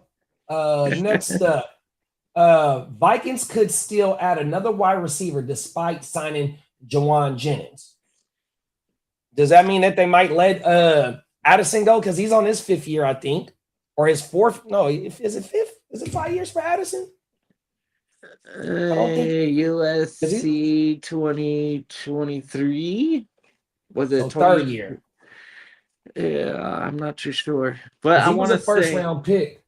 Yep, and he won the year before. He won that award. The Fred Biletnikoff. He won it in was it the Fred Biletnikoff that he won? I think he was sophomore in the other school before. Yeah, it was at Pittsburgh. He won it in Pittsburgh, the Fred Biletnikoff award. Then he transferred to USC, and he was with Caleb, and he put up, I want to say, like 75 receptions in USC that last year.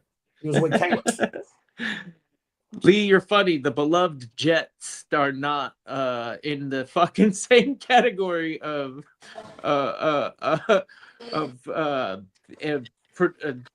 basically, we suck too. I give you that, right? But pause. The Arizona Cardinals and the goddamn Chargers are definitely not teams that carry fan bases. Jets, I guarantee you, if the Jets win the Super Bowl, New York will fucking look crazy, just like Mexico City would have if, like, World Cup. Whatever, shit, kiddo, we just seen New Yorkers when they won the motherfucking basketball shit. Them motherfuckers is going ape shit.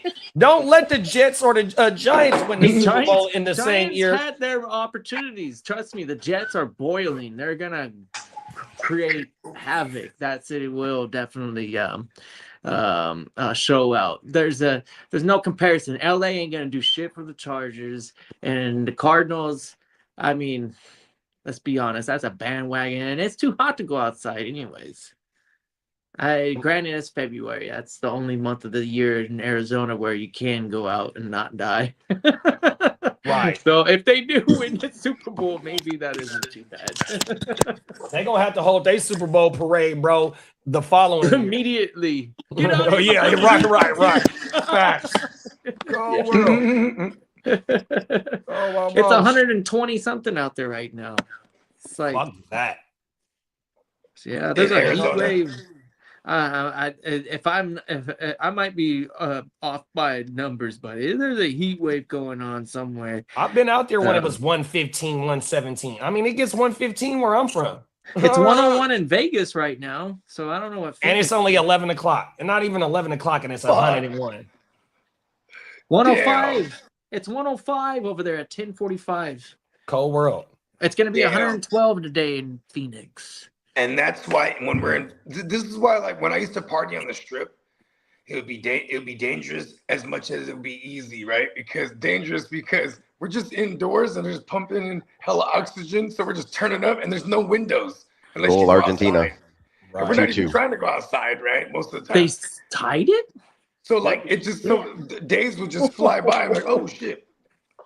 But yeah, I don't party on the strip like that no more. So yeah, fuck the strip. Oh my mama. Yeah, going to Vegas.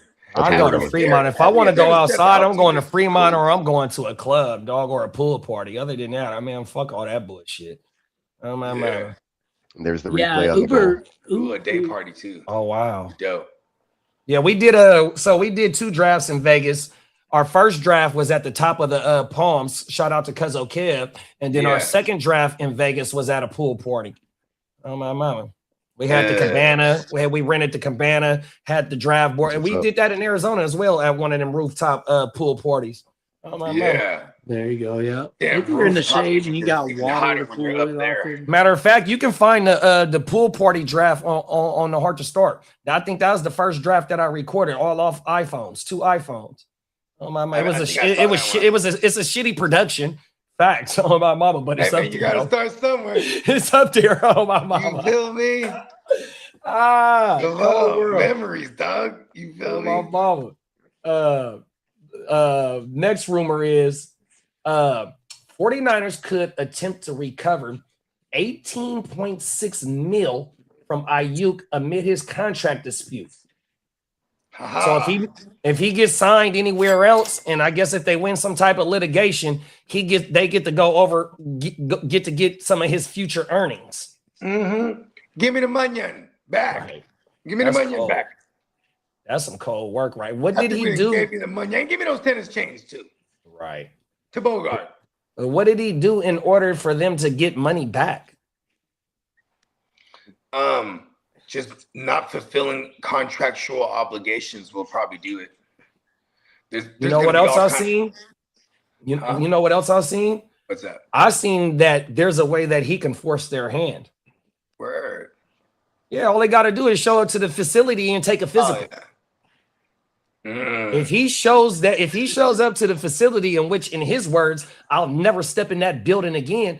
But TJ Houshmandzadeh said that's the way he can force their hand, is by showing up and taking a physical. Bro, I'm ready to work. Yeah. At least in that case, we still have the leverage because he is stubborn as a son bitch, isn't he? Hey, you remember that song by Jay-Z, Dig a Hole? Yeah. That's my shit, bro. He is digging a hole for himself. He is the Joe Pesci. You want me to dig a hole? No, you dig your own hole. Oh, cold world, bro. That's just funny. Cold world. He's like, no, you're gonna fucking. He's like, what the fuck did you do? Now listen, you're gonna dig the hole, and you're gonna fucking come. And he started busting down too. Oh, everything. Yeah. Whole world. It says Browns remain skeptical to trade Shedeur Sanders. I mean, they didn't really have anything invested in him, so it's like if someone pays up like a third or better, it's already a win in that situation. It's like how could they refuse like a 2? You know what I mean? Like, say someone gives a second round, that's like a slam dunk. You know what I mean? Also, that means that team believes that he's a starter. So that's the reason why they're skeptical of trade him. Oh, everything. If they trade him and he turns out to be a starter, bro, he got 3 more years on his contract at probably like $1 million per season. He is a 5th round fucking pick. Right. There's only so many teams right now that are desperate for a quarterback that are willing to like even test them, test that water. I don't know. If the Jets, if they could bring him in, I would be all about it. But I'm not willing to give up like a third or a second. Hey JD, who was the team that was trying to draft Shedeur? I already know where you're going with it, and that's who his head coach is right now. Cold world. What I mean? Cold world, bro. Like we've been saying it since the beginning, bro. They trying to shine up Watson. Pause. Yeah, for real. Because I think they're gonna move forward with Shedeur. Yeah, you know what? Let them You do gotta that. give him a shot. I still need to find a way to trade this guy. Whole world. I know. I'm like, I need them to say Watson's a starter so I can trade him to a QB needy team in one of these dynasties. Yes. Just cash out real quick. Hey, you know what? How about your first in 28? Man, I'll get sanded. I mean, shit. What the second and 27? Then come on. I mean, Arizona shit is still open. Maybe Arizona go get somebody. Yeah. Brissett is pretty nasty. That for would be kind $10 of million. I mean, shout out to our man Diamond Joe. He always Hopefully he gets 25. I think he's worth 25. He's a pretty good quarterback. You know how much he's due to make this year, Kitteh? 27? Fuck no. What? Minus 20 million. Oh wow. That's why he's not actually. Well, camp ain't starting right now, but he was out. He wasn't at the mandatory mini camps and all that shit. Not at all. What is Malik Willis averaging? That motherfucker got like a 3-year, $70 million deal. Yeah, Brissett's worth every penny. If you want, I think the Jets will take him off your hands for $7 million. Yeah, I mean, I can figure a way out to swing a Geno Smith trade for Jacoby Brissett. Come on now. Hey, let me get Brissett and something else for Geno Smith. Hey, I mean, but think about this too. Like, Shedeur, you know, to the Jets would have been cool, or Shedeur to, but just like the Browns, like, and the Jets, these teams, I feel like they're all like locked into like targeting QBs. Yeah, 2027 next draft. 2027, right? Man. That's the magic number, hopefully, for quarterbacks. The next Roethlisberger, Rivers type of, you know, who's the other fucking Manning? For fantasy, I'm not really a Manning guy, but Rivers and Roethlisberger are definitely fantasy hitters. Yeah, that Roethlisberger with AB and Le'Veon was shout out to my dog BJ. So our first year in Vegas, I think he was the champ, and he had Roethlisberger, AB, and Le'Veon. He had the 3-piece. Oh my mama! It was either the first year or the second year he won. No, because he tried to go back to back. In the second year, shout out to Damo. He wanted his first year, which was our second year, but we played till week 17. It was still only 17 weeks, our second year, and they sat people. Remember how they be sitting people if you up in the division, you ain't got to worry about shit. That's how BJ didn't go to. Yeah, that's how he didn't win it back to back on my mama, because they sat some of the players in week 17. On my mama, we had to learn the hard way about that. That was like 2017, 2018, I think it was. It was still a 17-game NFL schedule. Yeah. We played every week. Brian, go ahead. Brian said they should keep Shedeur and Watson. They need help at QB. Well, I mean, and it's like they kind of sat on their hands. Well, they have to showcase them. You know what I mean? Like this preseason is probably like if anyone goes down in preseason and there's like for example, why wouldn't Arizona look at a Watson? You know what I mean? Right. Like, you know, I think they're almost done with that bread too, right? With Watson's contract. And what do you think Watson commands as a trade compensation? Fourth. It's easy, bro. It ain't no day 2 pick, because day 2 is second and third, I think, combined. And then like the Jets. Holy shit, Argentina. Oh wow, they're coming back. They up now.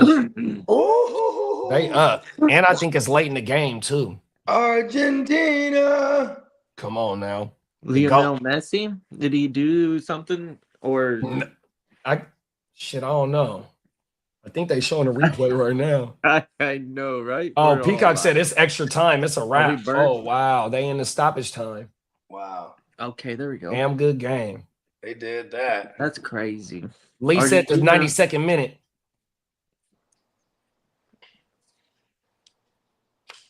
That's too bad. I was rooting for Egypt. I thought that would have been cool for them.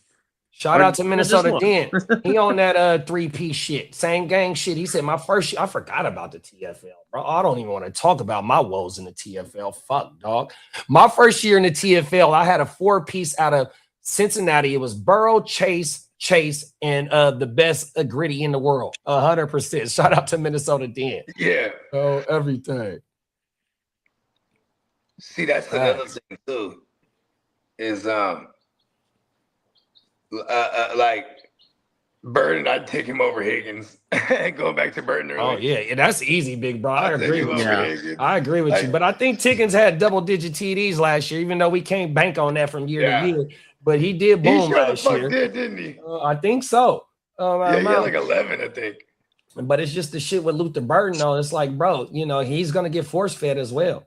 Him and Leveling is that short to intermediate route for Caleb. 100%. Yeah, I like a Burden's play style. I'm not gonna say him and Puka are the same, but the aggressiveness is similar. I like that type. He attacks the ball. Come on now. And don't give a fuck about defenders neither. That's what it really is too. They get because they yak dudes, you know what I mean? 100%. So when you get they like a Debo, they faster like Debo, bigger. I don't know how bigger Paul's than Luther, but you know what I mean? They get the ball. Once they get the ball, man, fuck everybody else. So everything. And every 10 yards we get, bro, that's an extra fucking fantasy point. So everything. And we need all them joints. I think this is okay. We wrapping up the rumor shit. Former Titans GM Rand Carthen, which came up under the Niners situation, plans to reach out to Brandon Aiyuk. 100%. Somebody needs to try and be big bro to him. You know what I mean? TJ said he ain't talked to him in a long time, and he used to be with TJ damn near every day, or they used to talk every other day type shit. This is what I really hope, right? Is that because everyone there keeps saying he's on some alleges or something, right? That's another thing and I feel like that could be coming from like some dirty macking from the organization, like letting things like that, like even just rumors like that float around. You know what I mean? Right. But it's like what I hope it is like if there is any validity to that, like what I mean, when he was after them surgeries and then they be having him on all kind of pain pills and shit. You know what I mean? And like, he's down there in Atlanta, where you know what I mean. And like, it's just and then he's whacked out of his mind with most of them posts. You ever seen this shit on Instagram? Oh yeah, so TJ and Acho, shout out to their podcast, Speak Easy, because they former players, and so when bruh went down in 2024 with the injury, right? He didn't rehab with the doctors, the Niners doctors. He did the shit on his own. What happened was that last year he was supposed to go show up for a physical before all the other 90 players got there. And bruh didn't do that. Even though now you hear George Kittle saying that he's seen him in the weight room, just not on the field or in team meetings and shit like that. So you got a little bit of discrepancy. You got, maybe he didn't train a rehab with the doctors, was bruh fully ready once he showed up. You feel me? 100%. Wow. And then he decides to just up and sit out the entire season. Well, remember he got him and Shanahan when he came out last year on the field. Shanahan sent him back to the locker room because he was flamed up. Remember, you're supposed to wear black or white shorts. Brody came out all flamed up. I think you can't wear a red jersey because the quarterbacks wear red jerseys. But he wore some shorts that he wasn't supposed to wear.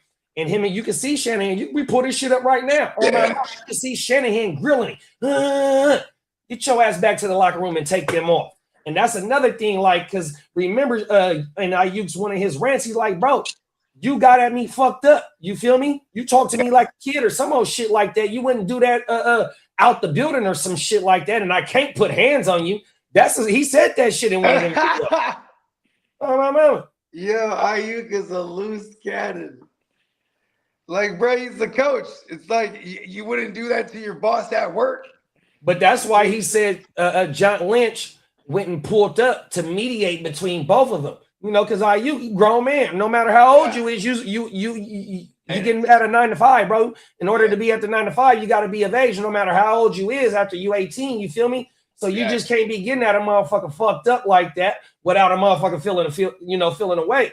100%. So it's a lot more to the story. He blatantly knew he was wearing the wrong joints that he couldn't wear. Them is facts. Yeah. Them is facts. You know, and you know what's crazy is like I also don't blame Aiyuk. It's like, you know, you're a number one wide receiver. Like, you know, this is kind of what y'all do. You just go against the grain. You know, you're some divas. You know what I mean? That's what they would call them. You know what I mean? But like at the same time, it's like, that he fucked that one all the way up. Like, you know what I mean? Yeah, not only did he fuck this contract up, but he fucked his next contract up. That's what I'm saying. Yeah. Oh, man. Yeah. We got Bakes in the building. What's up, big bro? What's happening, Bakes? Hey, that Ellis Green's got me there. Shout out to Ellis Greens, man. Shout out to the Ellis Green fellas, man. Come on now. Shout out to Heart Star Cam. Come on now. Yeah, 100%. Man. I got to shoot a text. Brian said, Egypt team ain't going to sleep the rest of the year thinking about this shit. You ain't lying, big bro. They done coughed it up. Meanwhile, CMC got to pick the games he want to play when he hurt. Something more to this story. I agree with you, Tino. My mama, it's a whole lot more to this shit, dog. Yeah, like, cause that's kind of crazy too. Like, why refuse to take the physical, but then you're like going in the weight room and shit like that? Because then if you further hurt yourself, then the team is at risk for this shit. You know what I mean? Yeah, it's kind of like the Mixon situation. Remember Mixon, whatever he dealt with, he dealt with it on his own. Doctor for the surgery. Yeah, he went and dealt with it on his own. You know what I mean? So that sounds like some shit we could do. Cool. I got this. But he went to the wrong doctor or something.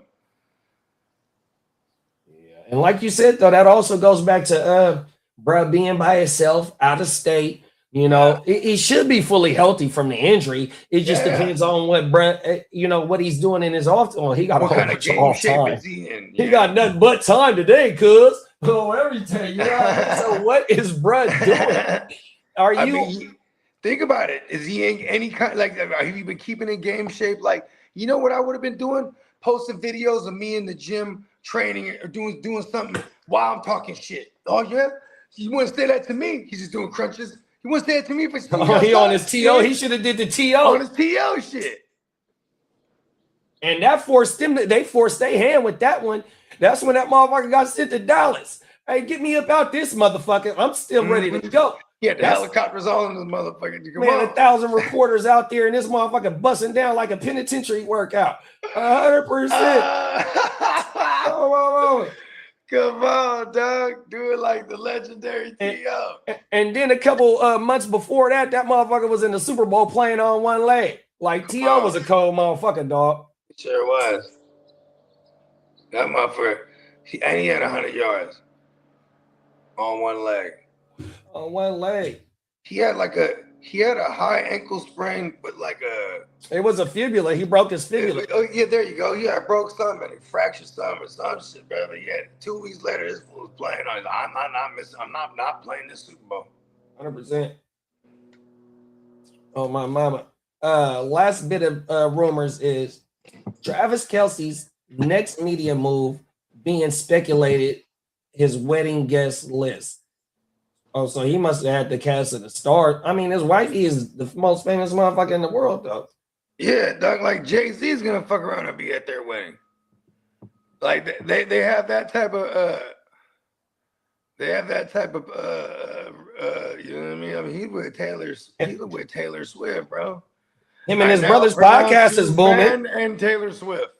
I want to say they podcast got $100 million deal. Yeah, 50 each.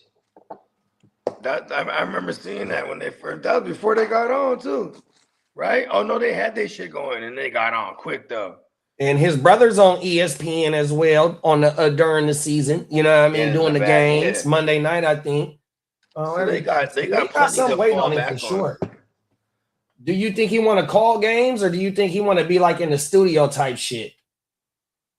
I definitely think both of them are I would love to have them in call games too, because they're entertaining and their knowledge of the game is got to be super high level. So like, you know what I mean? Like this is why I love Romo as a play caller, because like to me he's entertaining, but he's also like he's pointing things out, like nuances, like, you know what I mean? Oh, here it comes, look out for the stunt, or you know what I mean? Like he's just pointing out little things before they happen. I love that shit. You know what I mean? I heard they even told him like to tone it down, because like he's just predicting too much shit. And that's fucked up. That's fucked up, man. Don't be holding me back, bro, on everything. I'm trying to put the everyday fan up on game. And that's one thing I love how you said that, because like he's a part of our football history. You feel me? We seen him in real time. You feel me? So for to get that, not to be far from removed of him playing the game and knowing these motherfucking players still interacting with him, because he's one of the best golfers there is, and they all play fucking golf. You feel me? Right. So he tapped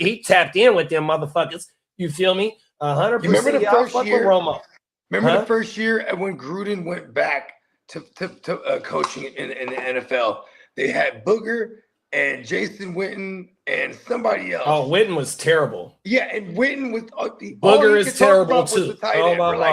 We know you're a tight end, but do you know anything else about football? You're terrible, bro. And then Booger, all he was talking about was the defense. And he would say like wild shit, like he'd be like, you don't have to have talent to win in the NFL when you play on defense. Come on, now. Like, and then they would just let it breathe. And then Jason was like, well, you gotta have some level of talent, and you know, because they weren't even next to each other. Remember, Booger was like in like a cart.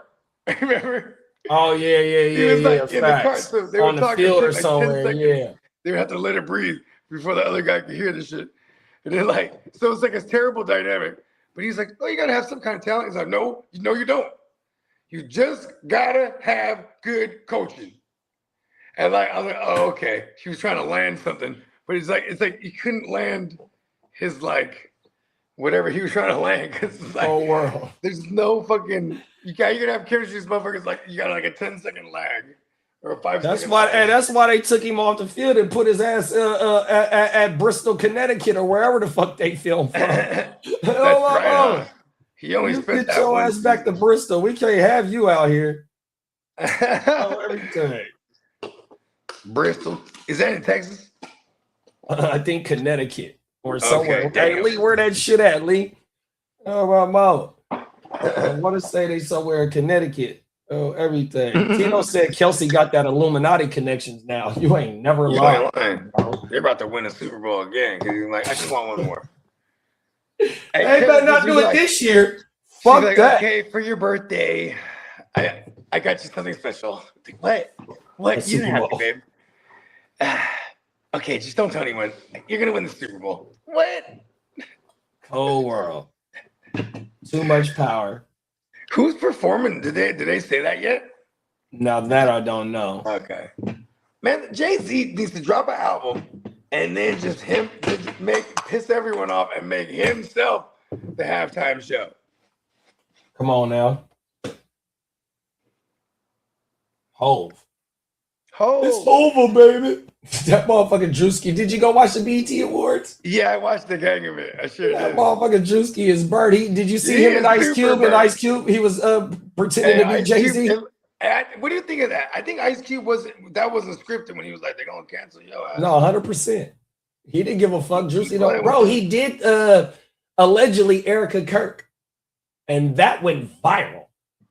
Word.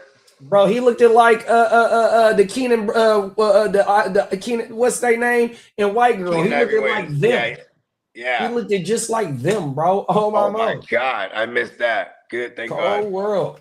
I don't think I want that visual. He did the bro. She was like, I'm suing and all that shit, woo wop, but you know. Facts. Damn, they tore her ass up. He fucked her up. Damn. And Drewski the illest, dog. And I was tripping because I didn't before I went into watching it. You know, I'm obviously watching the replay. I didn't know Drewski. I didn't know anything about it. I was just like, so you know what I mean? I didn't know Drewski was fucking hustling and shit. Or, you know what I mean? Even them skits was funny to me, but people were like complaining about the skits. But like, I guess he's recycled a bunch of those skits. I don't know. When he came in as the pastor, that's one of his viral ones as the pastor. Yeah, you gotta watch that. You seen that one? Have you seen the skit of the pastor? I mean, that's when they popped it off with where they're in church. Yeah, but you got to see the one that he did. You know, as you know, because like how you said he recycled that shit. So yeah, he did that shit on his channel. Oh, so that's how the shit get. You know what I mean? Yeah, that's dope. So he's bringing it to life. Facts. Yeah, it's like you got the skit on the fucking channel, and then boom, we're gonna do the live version. So he reminds me of Eddie.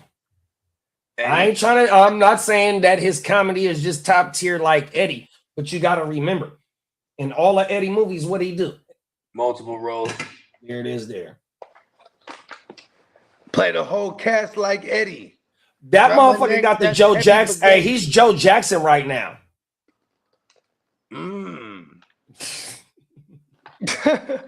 Damn. And so what did Joe Jackson do to the Jackson 5?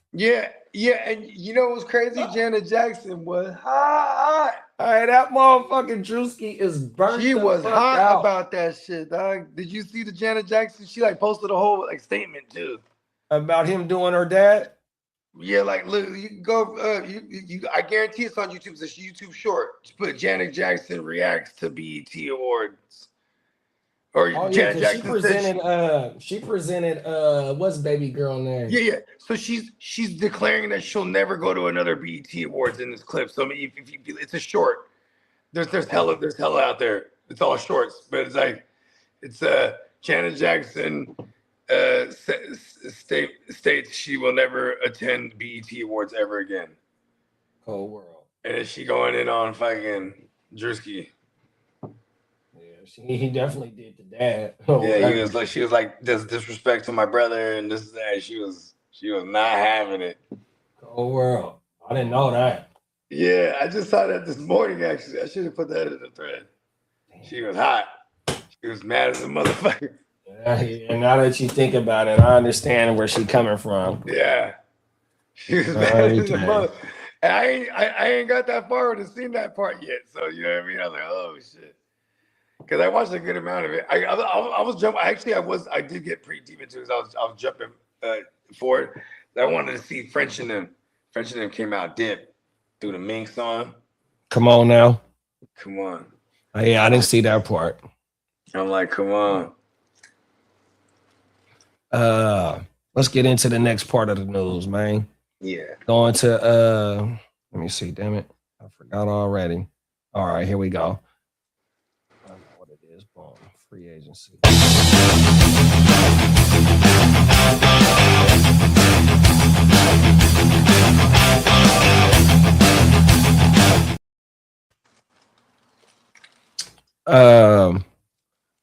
Cornerback Rasul Douglas signs a 1-year deal with the Washington Commanders that could be up to $3.8 million. That's like a rotational role. Good for him. Rasul Douglas was a bad motherfucker just like 2 years ago, maybe. Where was he, in Green Bay? He was with Green Bay. Prior to that, I can't remember where he's at, but he was killing it in Green Bay. Come on now. Dolphins not expected to pursue edge or secondary help. They're like, listen, we're trying to get the highest pick. Them is facts. They want to go. Hey, they are the 16 or the 14, 15 and O's. They might fuck around and reverse that, bruh. No, you Cold world. They done tore that shit down. And you know what's hella funny about that too is like, damn, like because Malik Willis, look at his back, like they can easily go grab another QB. Like, it's crazy how they just paid HM too, so they're locking that down. And they got Denver's first. They got Denver's first. That's wild. And Denver better hope they all right. They better not give Miami no top 15 pick. Everything. And Miami, they're banking on it. They're like, listen, you know, it'd be all right if y'all just suck. 100%. It's all right. Just lay your arms down. Nick Chubb Rock. Nick Chubb Rock. Unlikely to reunite with the Browns. Yeah, they got their backfield sewed over there with Judkins and Samson. I want to talk to Samson. Come on now. Former Lions cornerback Terrion Arnold clears waivers and becomes an unrestricted free agent. So what's his case looking like? Did they say anything about it? Like that I haven't seen nothing on, but you know, I think that's still a long way away from even being settled. Because then, like, you know, someone's gonna sign him. Speaking of that, the next thing that Lee has in there, he says Raiders expected to host Terrion Arnold for a visit. I mean, I was just about to say, why don't the Niners do it? Shit. Oh, bro, he has legal litigations, bro. Commissioner Goodell is not allowing that motherfucker to step nowhere near in no facility right now. You know what's crazy about that is like he's not. I don't know why they didn't put him on the exempt list already. Oh, world, bro. I mean, like if that's the case, right? Because then let the man get. Then the man could theoretically sign a 1 year. You know, hey, just let me go get like $5 million real quick. Or, you know what I mean? $6 million. Get away from me, fly. Shoot, fly, don't bother me. Let's see. He's gonna pull up his motherfucking charges real fast. Lions. Let's see. What date is this? Inside. Oh, this is the New York Times. Let's look at this. Let's pull it up real fast. Share the screen on this joint. Right. Share screen. Inside the chaotic, violent week. Okay, here we go. Inside the chaotic. Let's put that down. And this is from The Athletic, which also is owned by the New York Times, with also former employer Dirty Diana used to work for. Okay, let's get into it. It says, shout out to Melody Gutierrez, Adam Kilgore, and Matt Baker. Please go subscribe to the Athletic, and damn good job from them three on this story. It says Terrion Arnold was looking for a thief. $250,000 was in cash, jewelry, and other valuables had vanished from the beach-themed townhouse the NFL cornerback had rented in Largo, Florida, about a half an hour outside of Tampa. Talking with police, Arnold ticked through the list of what was missing: $80,000 diamond chain and pendant with his initials, a Goyard and Louis Vuitton bags, 4 pairs of Louis V shoes, 2 rollies, a cell phone, and what he called the most important thing, his Bible. At one point, officers zeroed in on the cash Arnold reported stolen. It was $100K that was stashed in the bag in the Airbnb. Must be going to the Hard Rock Casino, they surmise. OMG, you know I was... Arnold responded, according to recording on the call obtained by the Athletic from the Largo Police Department. It's the offseason, man. Blackjack and roulette. Arnold's playful tone believed that what he had unfolded in the days prior. Get this bullshit. Where is the charges at, bro? This is interesting though, because this is the first time I've ever heard of what actually happened. You know what I mean? Oh, my bad. Let me go back up. No, it's all good. Among the relievers, he rented a Airbnb town. Among the relievers were Bokai Hilton, Arnold's childhood friend, Freddie Hughes, then 26, known as Fredo, Ariana Del Valle, 18. What the? I had an 18-year-old bride in this motherfucking case. Whoa. Also, occasionally staying in the rental and joining the entourage at the clubs were 2 friendly associates outside of Arnold's. Man, this only tells what they telling the story. Yeah. Where is the fucking charges at? All right, let me get out of this shit. Yeah, fuck it. That got weird. It's a damn good story. Shout out to the motherfuckers that wrote that. Yeah. Shout out to the Athletic. Give us money. Terrion Arnold's details multiple felonies. Here we go. Right here. Let's see. Arnold has been charged with 4 counts of kidnapping, 4 counts of armed robbery related to this incident, allegedly. Dave Burkett of the Detroit Free Press noted that the charges could lead to oh no, we're not going to read that. 6 other individuals have been arrested between the February 4th and March 21st. 3 victims listed as adult males in their late teens had visible injuries from being held at wham wham point, wham wham whipped. Personal. Oh my. Yeah. See, this motherfucker is not worried about no football, y'all. And ain't no team. Or basically, ain't no team worried about him playing football right now, dog. All right. Let's get into the next set of news. Oh, Buggy went out on the Matrix. We got 9 comments. We can get caught up in the comments. If the most important, there go Bug right there. Okay. If the most important, he would have listed Bible first. That's just, you ain't never lied, Peacock. Oh my mama, that's a cold world. Brandon said it's easier to prevent stuff from getting stolen in the first place than it is to get home. My goodness, free game message. Oh my mama. Real. Oh, there go Peacock on the case right now. Terrion Arnold's charges case details Arnold, former first-round cornerback, is facing 8 felony charges stemming from a 2026 February incident. And good looking, big bro. Damn. Burnt out. Dude is a millionaire. Playing in the NFL, does he need this shit? And a first-round pick. Oh, my mama. You ain't never lied, Brian. Shout out to Clock Management. What's up, big bro? What up, Clock? Oh, my mama. Top of the morning. Yeah, that shit is crazy, bro. Terrion, I mean, we kept, we didn't really have any details. We just kept reporting that, like, bro was, like, locked up. He posted, like, a crazy-ass $1 million bail or some shit like that. Yeah, $1 million bail is motherfuckers that get hit with the woo wop. You know what I mean? Yeah. You know that big when you fighting that L case, that's what the $1 million bail mean. You ain't lying. He got 8 Fs allegedly that he's gonna be charged with. That's crazy. Oh really? Yeah. The last thing on his mind is football. 100%.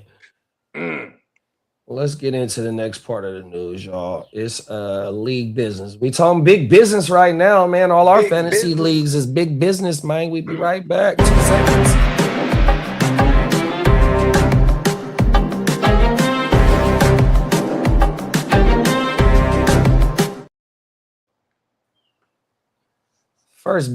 First bit of league business. The Kansas City Chiefs receive a C+ offseason grade from many analysts. I mean, I thought the Ken Walker move was good, but like maybe they mean because they didn't really get any other weapons. You know what I mean? We love that for fantasy with Rice, right? Just soak up all the targets. But maybe they didn't really address the offensive line. I mean, they traded away one of their best corners because that's kind of what they do. That's kind of what they've been doing in the Steve Spagnuolo era, right? Yeah, I mean, to me, it's what they offseason means. They believe in their offense, like you said. We that's high for us as or Rashee Rice believers, right? And everything was on defense, though. Even though they lost a few pieces on defense, McDuffie, Cook. Chanel, you know what I mean? But they tried to attack that as well, you know what I mean? So you bring in I forgot the corner name from LSU. They brought boy back from LSU, and then they brought the boy back Snead from Tennessee. Oh, 100%. So that's badass. Yeah, 100%. They still playing chess, big bro. They still playing chess for sure. You know what I mean? So they legit over there. Yeah, you know what I mean? Snead familiar with Spags, you know what I mean? 100%. Spags got him paid, you know what I mean? You bring in a rookie. Then they bring it back on the low. This is like how the Patriots were operating with Brady back in the days. Come on now, talk your shit, big bro. You know what I mean? So, C+, it is what it is. They just hating on Kansas City. They hating on Kansas City, bro. That's all that is to me. I like the K-Walk. You know what I mean? The K-Walk 9 or KW9 signing is a damn good signing because they haven't had an explosive running back like that in a long time. Real talk. Like, shit, man. Not even when Kareem Hunt was dope, he was more of a yards after contact guy. So it's like, you know what I mean? Like, yeah, we haven't seen an explosive running back in that. I guess Damian Williams was pretty explosive. He ran like a 4.3. You know yeah, I forgot. You used to call him. Was that double barrel? Is that the double barrel you used to call him?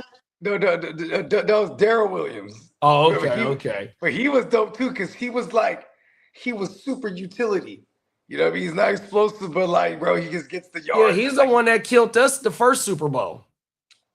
That was Damian. Oh, that was Damian. Okay. Yeah, that motherfucker got busy. He got busy. You know what's crazy is Damian Williams. He was. If I remember correctly, he was undrafted same year as Mostert, and they were together in Miami, just on the practice squad or whatever it was. Yeah, because I want to say Mostert was like with 5 teams before he got to us. Yeah, but him and Damian Williams were together there, and then they were playing against each other in the Super Bowl that year. You know what I mean? Or when we played the Chiefs that first time.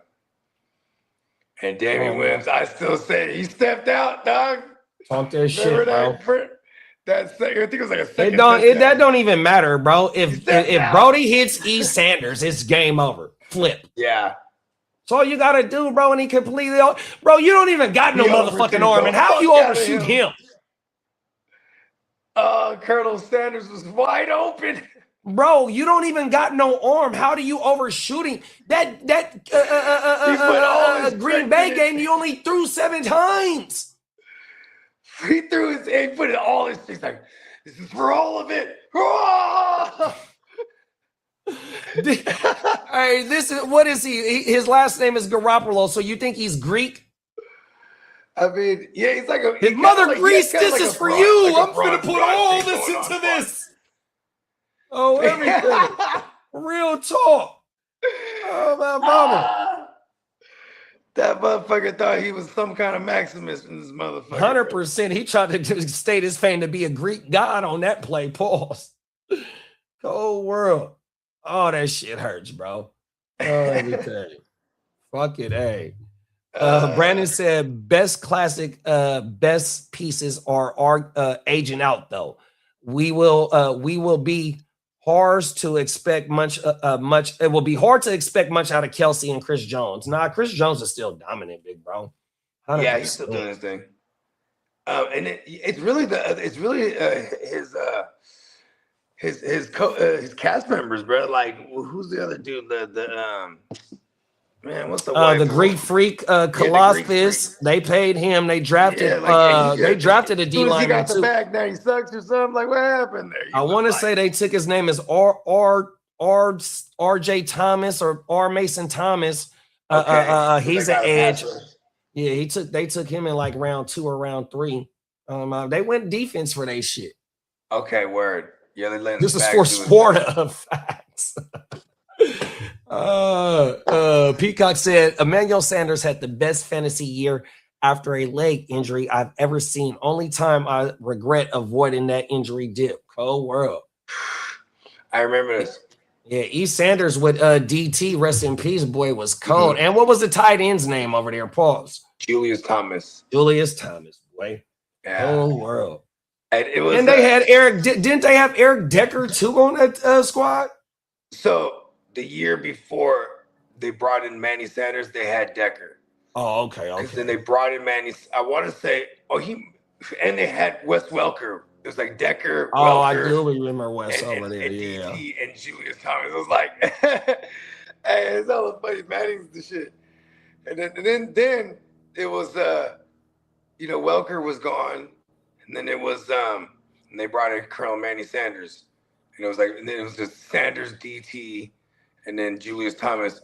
That was that 14 year where they Sanders went crazy. And I want to say, that was his first year with the Broncos. And then that was the first year where it was like, okay, now Antonio Brown definitively is the one over there. You know what I mean?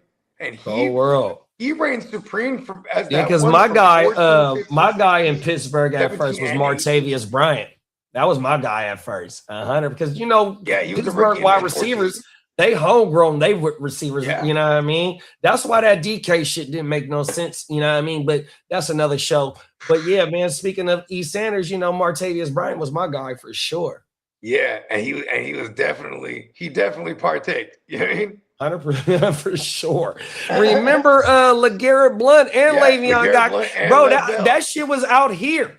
Bro, so if you go to the Stagecoach, fucking Le'Veon Bell's picture is at the Stagecoach. That's a famous breakfast spot in Sacramento on Florence Road. Oh my mama. They out there in hot box. Is that what they call Old Sac? No, it's on Florence Road. It's not too far from you. I'm still bad maybe about 15 minutes away from you. Where are you from? Okay, word. Oh my mama. It's by Burbank High School. Not too far from Burbank High School. And it used to be called Florence Mall, which is where Walmart is. Back in the day, we used to go there. That was one of our hangouts at Florence Mall. It's not too far from going down. Matter of fact, it's on Florence and Franklin. The cross streets is Florence and Franklin. Okay. On my mountain. And I ain't gonna hold you. We fell up. Remember I was telling you I fell up into that casino? Yeah. Yeah. Like I wanted to see now. Next time I go, I want to go in there and I want to eat. You know what I mean? Because they had some joints in there. Yeah. Yeah. I'm trying to find every excuse to just fall in there because whenever you go there with no intention to gamble, that's when you win. Because we won last time with that same shit too. It's like fuck it, let's just go there and eat. Yeah, 2 years ago I did a live draft in there. My coworker Steve, shout out my big bro Steve. He the commissioner of that. Shout out to Steve, man. Yeah, we did a live draft in that bitch. He rented out the room and all that. We all had to pay a couple extra dollars to get the room, and you got to, buy food and shit like that. You know what I mean? But we kicked it in that bitch. Got fucked up. Did they allow you to BYOB? Nah, we bought from them. Okay. Yeah, that was my IPA days on everything. So like 2 IPAs, 3 IPAs in, I was ready to go. I completed all my draft. I wasn't hanging out. I was too fucked up. It's like pew. We just take care of business. You know what I mean? Come on now. Hey, remember Ace Tito? Remember Ace in Paid in Full? He's like, I don't really do the club. Get in there, boom, boom, talk to her, gotta talk. Handle my business and out. So everything. It's a business trip first. You feel me? Oh, I know. I like that motto because last year I was all party. I was on vacation. I was like, that's right. I'm here for business first. Business first. Hey, but you know what though? Hey, the west side is the warm up for the east side though, big bro. It's true.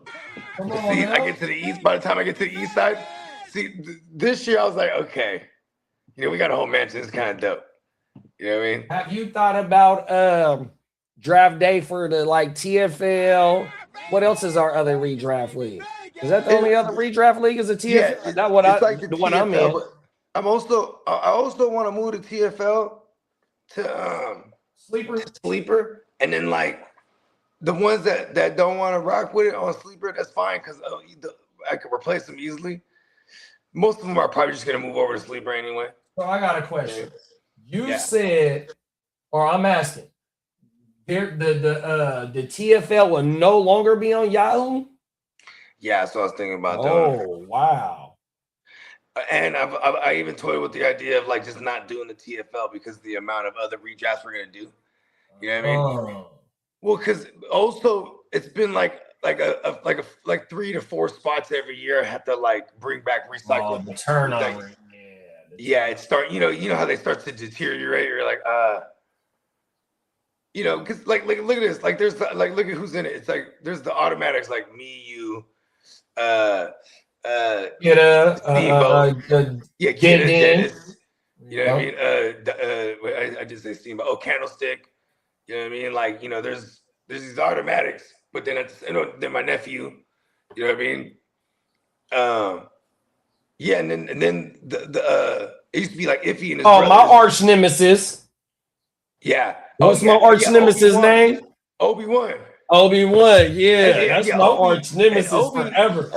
It's funny. Obi's from like Pittsburgh or something like that. He's from that area. But yeah, that's one of Iffy's cousin's husband. And, you know what I mean? But he get down. So he's on. And it's funny because like he got brought in at one point when Iffy's brother left the league. So it's like, you know, and then Iffy leaves, and then I bring in his cousin Ike. And I grew up with Ike before I even ever met Iffy because Ike's my age. You know what I mean? Mm-hmm. And it's funny because like I'm talking about I've known Ike since we were like kids. And then one day, this is during the Kaepernick days, I was hosting a fucking a playoff game at my house. You know what I mean? So it's cracking. And if you coming through, he said, "It's cool if I bring my cousins around." I'm like, "Yeah, it's all good. Come on, bro." Then they walked in, and the whole time he's looking at me. I was like, "Are you Ike Ogamba?" He's like, "Yeah." And I never put two and two together because Ogamba is like a real specific, you know what I mean, like, you know, name and shit. Yeah. And you know, it's just like, oh shit, you know, we were just laughing because, bro, like we had like memories when we were like kids, like junior high shit. We had PE together. Oh, and, wow. Like, we would just, like, you're supposed to run around. We had a park like right next to the school. And you're supposed to run, like when you run the mile, you're supposed to run all the way around the fucking park and come all the way around the backside. And you know, it totals in a mile, right? So we would just just cut across this grass. You know what I mean? Cheat. Yeah, just cheat. They running 2 minute miles. They got the high school record for the mile run. We would just kind of let people catch up when we're on the other side, right? And then we would just, then we start running. And then we just smoke everybody. Yeah. Then we coming through with like 5 minutes and 20-second miles. It's like, yeah. Oh, acting like we're hella gas and shit.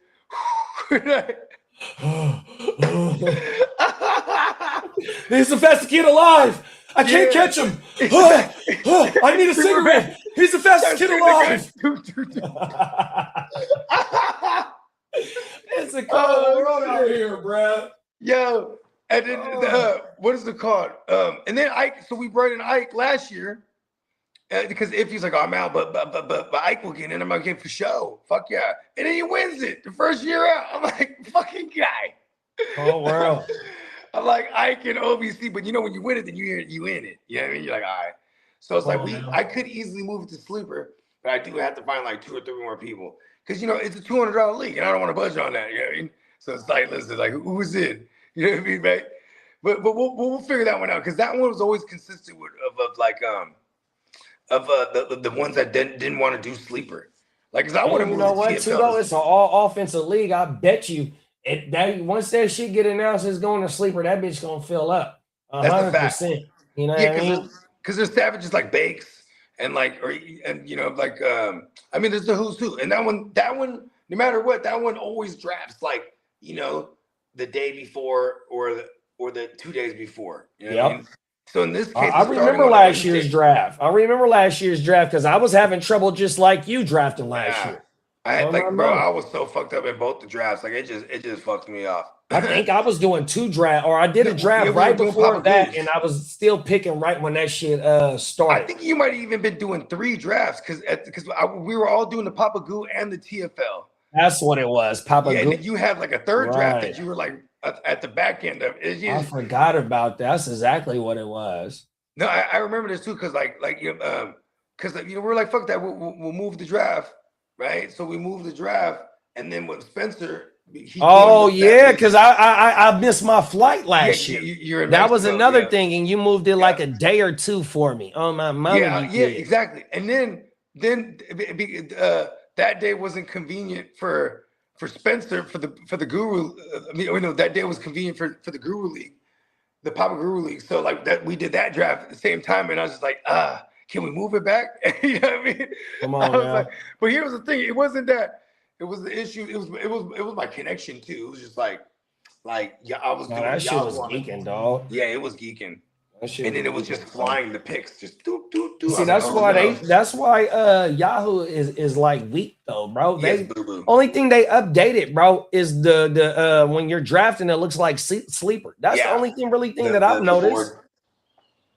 Yeah, but it's like, where's my ability to just stop the draft and just like, or pause the draft and like fix something that was a mistake, or you know what I mean? Like, that's why I love sleeper. Bro, their Yahoo's message board is weak as fuck. Yeah, that's a fact. And like, you know, you know what's dope about Sleeper is like, okay, for example, I got Bernie Mac's phone number, but before I ever got his phone number, I was fucking with him for like 3 years, just communicating through Sleeper. Right. You know what I mean? Like, because it just makes it that much convenient when you want to reach out and touch somebody, like, especially when you're trying to make a trade offer, like, you can make it more personable. Then there's the aspect of the league chat where, like, that's better than any text thread. You know what I mean? Right. To me, what Sleeper is like Peacock said, is dedicated to fantasy, but it also, in my opinion, it's a social media app. Yeah. They have, you can bet on it, but also, bro, the way, like how you said, you can interact with each other, the shit that you can do in the chat and all that, posting memes, posting links, all that. It's really like a social media too. You know what I mean? Because you don't have to leave the app to, connect with each other and shit like that. During the draft, you can talk to each other. I don't know if you know that, but bro, I've been in drafts where all you got to do is press the button and we all can talk to each other during the draft. 100%. Like, Sleeper is where the fuck it's at, dog. Yeah. Yeah, you ain't lying. Facts, and like even like with these guillotine leagues that we're about to do, this shit gonna be dope too, because like that could be a slow draft that's just going on in the background while we're in Vegas. You know what I mean? Come on now. Yeah, because we're gonna have like 18 of us in that joint. Might even be able the voice group chat, never used it, but cool to know it worked. Hell yeah. That shit federal, bro. Especially if you're doing a startup. I mean, even if you're doing a rookie draft, you know what I mean? You got 4 rounds to talk shit to each other on everything. Right? Like, look, fellas, snap out of it. Come on now. The NFL app is the worst app for fantasy. Yeah, that shit terrible too, big bro. That's super app. ESPN is terrible. Yep. Don't like it at all. Yeah, and like, see, here's the thing too, is like, I feel like Yahoo, it's more a piece of my heart because it's where it all started for me. I mean, even though I actually started on ESPN first, but it was like once I started like commissioning my own leagues, and because Yahoo's the shit compared to ESPN. That's the only 2 I started with, right? Then for the longest, that's why I didn't even want to make the jump to Sleeper. Then I jumped to Sleeper first time. I'm like, oh man, this is great. You know what I mean? Oh now. Just then it's easier to build a community because that's what we were doing at the time. You know what I mean? Like, I think that's why I like to say Yahoo's it's the home of the home leagues. You know what I mean? Like, you got the homies that you just been playing with on this home league for a long time, and Yahoo's just what everyone's accustomed to. And like, hey, don't broke what ain't fixed, or fixed what ain't broke, whatever. That's what the ALB is. The ALB still on Yahoo. Yeah. But and you know what's crazy too is I'm such a hell of a commissioner that like every year I try to move TFL to Sleeper. I got like 4 or 5 motherfuckers. Listen, just keep it on Yahoo, bro. I'm like, nah, fuck it. And then we're just on Yahoo again. That's what I keep saying. So one of my leagues that I commissioned, actually classy, the fucking trophy for this league right here. Yeah, that's still on Yahoo, but I keep saying every year I'm gonna put that bitch over there, and damn near the whole league with that shit. But once Diamond Joe do the woo wop, you know what I mean? It's like, bro, there's no reason to be on that bullshit no more.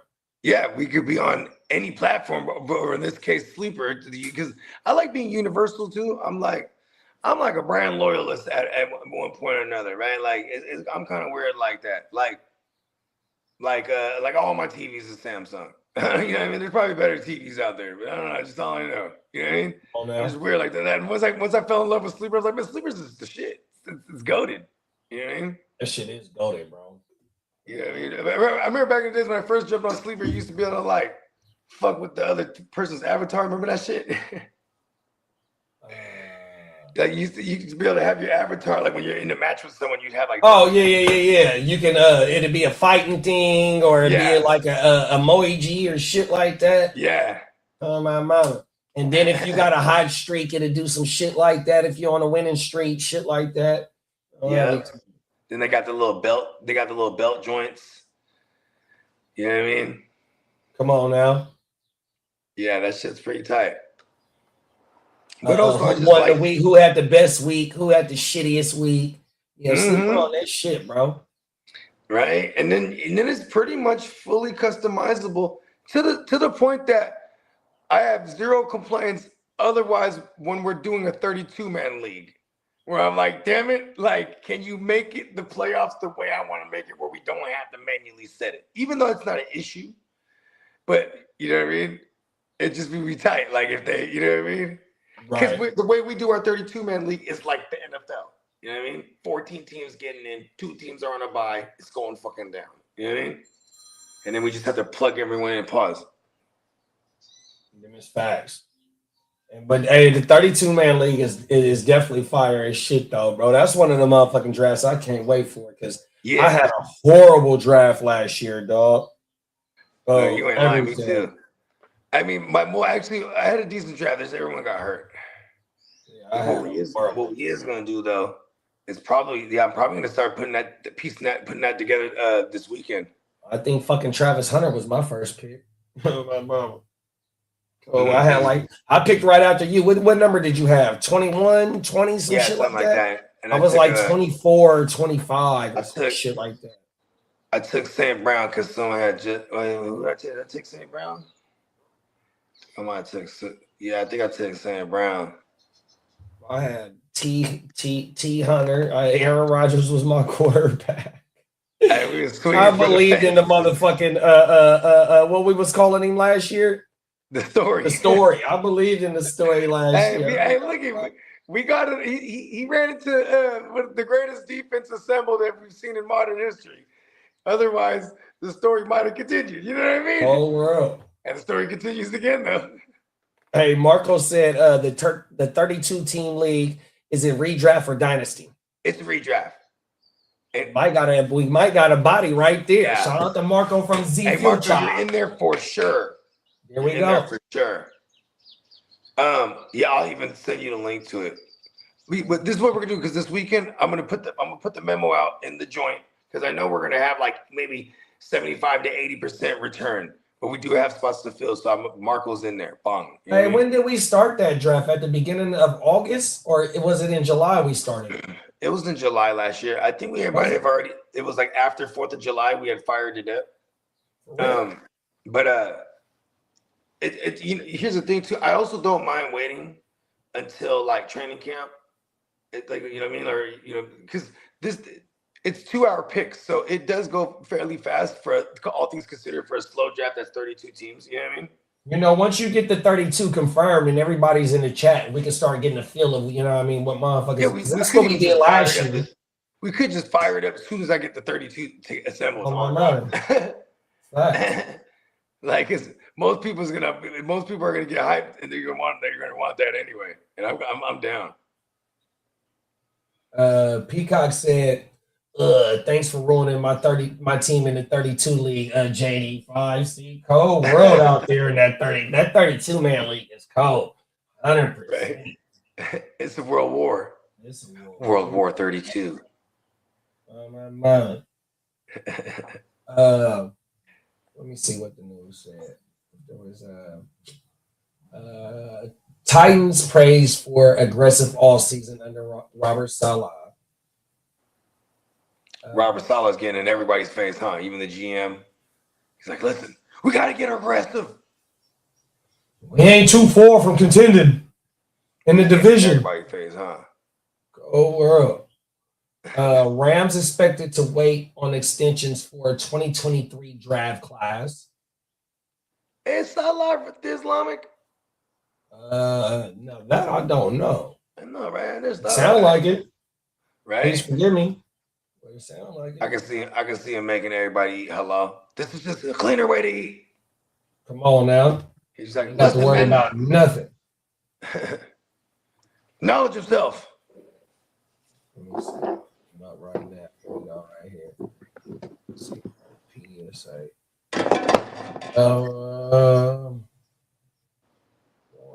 He's Lebanese. He's born to. Salah was born January 31st, 1979, to Lebanese immigrants in Dearborn, Michigan. 1997, graduate of Fortison High School, attended Northern Michigan University in Marquette from 97 to 01, a degree in finance. Salah was a 4-year starter for the Wildcats, earning all conference honors at tight end. Okay, he's a Lebanese. Shout out to Big Bro. Lebanese. Yeah, I think they got Christians over there too. Come on now. 11-9. NFLPA reports Browns receiver receiving over $88 million in salary cap credits due to Deshaun Watson's insurance. That's good. Hey, look, then it's gonna be funny because, brother, what's the likelihood you think they just up and actually just cut him at one point, like right before the season starts? Right, get your ass out of here. We're gonna let you pick your own team. If we can't get an 8th round pick for you right now, we just gonna you gotta go, bro. Know everything because they can't risk hurt. You know him getting hurt, even though I think his contract is done next year, but they would have to just fully pay him for whatever it is this year. But he's gonna still be on the roster. Oh, he still has one more season. Fuck, that's there. I know. I don't know. That I'm not sure. But Yeah, but no, I'm saying if he's still on the roster and he gets hurt, whether it's in training camp or if they keep him during the season and he gets hurt, you know, he's still part of the roster. Damn, that sucks a lot. Yeah, they might as well let Brett go. Yeah, because he just has that thing over his head, no matter what, too. That's why it don't matter like what kind of good ass dude, like not even an 8th. Like you said, not even that fucking supplementary pick. You know what I mean? Like this motherfucker can't even. It's just fucking Stefanski threw his ass out on the field. Yeah, shit. He was a part of that. He was part of that regime when they traded for him. Remember that? But like Peacock said, fucking Bill O'Brien was running the Clemson offense. Stefanski, I don't know if he was trying to help Watson like that. Oh, that's true. Stefanski is a fucking he's a system guy. He's a Gary Kubiak guy. Like, listen, we're gonna run, and we're gonna play action. And you're gonna listen to what the fuck. We're gonna preach that motion. You know what I mean? Come on now. Like, yeah, maybe Watson wasn't that bright neither, huh? I mean, look at his decisions. His decisions off the field. Well, because I mean, Bill O'Brien was smart for that. Peacock does make a good point. He implemented that Clemson style offense. Cold world, It bro. worked. Fucking. So, what do you think they do with Brado, man? Do you really think they going into the season with him on the roster? September, he's on the roster. I don't know. I've been saying I don't believe it. I kind of want to stick to my guns and just be like there's no way they're going, or they really gonna let them duke it out for real in this preseason. You know what I mean? I got a question for you. Okay. If he makes the team over there, right, and say he is the starter and he balls out, does he do they pay him? Do they re-sign him? I mean, they still have him for one more year. Oh, they still got him for one more year. Okay, I didn't know that. Yeah, well, technically. So do you go into next year if he balls out? Do you go into next year with him on your roster? Or are you really if he balls out, now someone's inclined to give up like a third or something or a fourth. You know what I mean? Now they'll probably get that now. You know what I mean?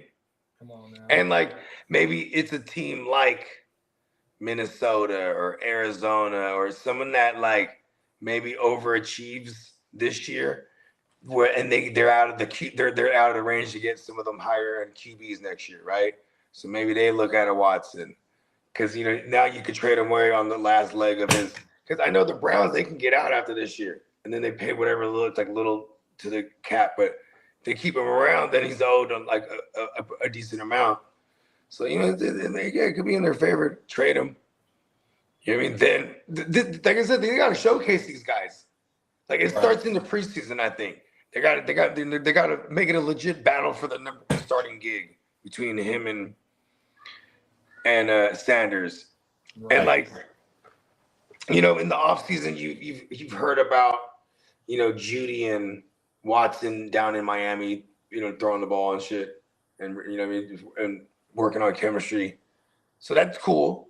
But see, and I just hate this because now there's a stigma on Watson's name. When I hear they're in Miami, I'm like, hey, you know what I mean? Like I can't help but think that because so imagine what these NFL organizations think. That's why no one wants to trade for him because he has that cloud over his head that you know what I mean. He's done some inappropriate shit allegedly. But he listened. He settled out, and he wasn't necessarily charged with anything. But it's just it's fucked up. Right. I wonder what and I'm not gonna be insensitive to he might have made some bad decisions, but like at the same time too, his redemption story has probably been rough because like he's on the Browns, he has all these injuries. You know what I mean? Nothing but negative in the press about him, pretty much. You know what I mean? So he's probably way heavy on the mental. You know what I mean? No, I agree with you, and that not only that, but it's been 2020, maybe 2019 that we've seen bruh add relevance in the league, not only for fantasy, but being in the league, being a relevant quarterback. We're going into so that's 21, 22, 23, 24, 25. So we're going into the 6th season where we haven't really seen him have any relevance. It's been a whole 5 seasons since he's been relevant. That's crazy. That's crazy, big bro. And the motherfucker was a good quarterback, though. Oh, you know what I mean? The motherfucker he's the same age as Mahomes. Their birthdays are like a couple days apart, too. Wow. Yeah, same year. That's crazy. I know, right? One went this one, the other way. Marco said, "How many players on the 32 on the teams in the 32 league?" So you have a super flex spot where you could put your QB. I'm gonna go run and give me a claw. Yeah. So check this out, Marco. You have a super flex spot where you can put your QB and anything else, obviously. Then you have your what's that thing called? You have a receiver spot, a running back spot, a receiver spot. Then you have, I can't remember if we had 2 regular flexes. Yeah, we had 2 regular flexes, right? And then you have the defensive side of the ball, which is 1 of each, and then a flex, or 2 flexes, if I remember correctly. So 1 of each as in a DL, LB, a DB, and then I know there was a flex, if I can't remember if it was 2. There's no kickers. You know what? We might even add kickers just for shits and giggles this year. That'd be fucking annoying. That'd be really fucking annoying. But yeah, and then it's 19-round draft. So we have like 6 or 7, or you have 8 on the bench. We start 11, if I remember correctly. Come on now. Yeah, and you can only legally draft 1 QB. So there's a little bit of strategy there because there's going to be people that feel inclined to get QB early. And then there's going to be people who realize, oh, well, whoever takes QB, they can't touch QB anymore the rest of the draft. Because we have it formatted that way. So you can't even like accidentally draft the second QB. It just won't let you. You know what I mean? Right. So, you know what I mean? And then the other kicker, or pun intended, or no pun intended, the kicker of it all is you can only hold 1 QB also during the year. So if your QB is hurt, you want to put him in the IR, you can't go run and pick up another QB. It won't let you. You know what I mean? And if a motherfucker, if it just so happens that this guy goes on the IR and you don't want to wait, shit. We've seen some instances, especially last year with the array of injured QBs. Fools are dumping QBs, and there's going to be one available. So it sounds crazy, right? But in the 32, because even if someone liked the QB that was available, they still got to drop whatever one they got. You know what I mean? So it has a different dynamic. Everyone who's never played in the 32 and I convinced them to get in, they go, oh, shit, this shit is dope. Just based on the fact that because they thought it was going to be like, oh, what the hell? No one's going to have nothing. You know what I mean? That's the first thing people think. No one's going to have any good players. What are you talking about? Come on now. Shout out to the champ, Minnesota Den. Yeah, shout out to the champ, Minnesota Den, for real. You know what I mean? My mama. He went out there and killed that shit. He started with 1 QB and ended with a different one. You know what I mean? Tino said half the fan base in the NFL are females. All the teams know it. It's bad PR if it doesn't work. If it doesn't work, it's over. He's talking about the Taylor Swift thing. Yeah, the NFL is the most popular sports because of facts. 3 flex bows. I'm a pro kicker and steroids. I hate kickers, bro. I'm not in.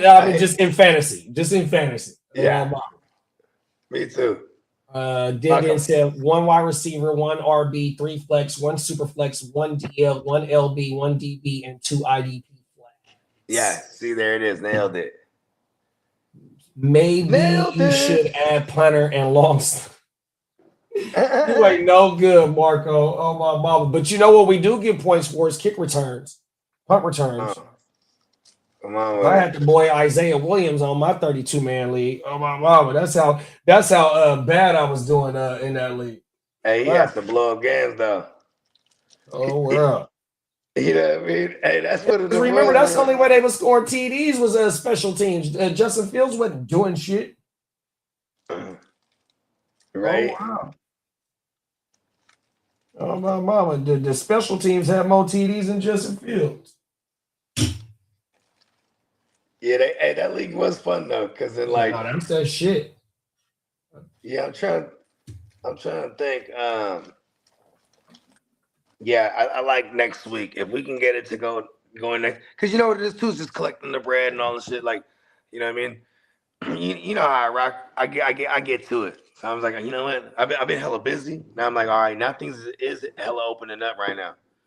Like I got this like, you know what I mean?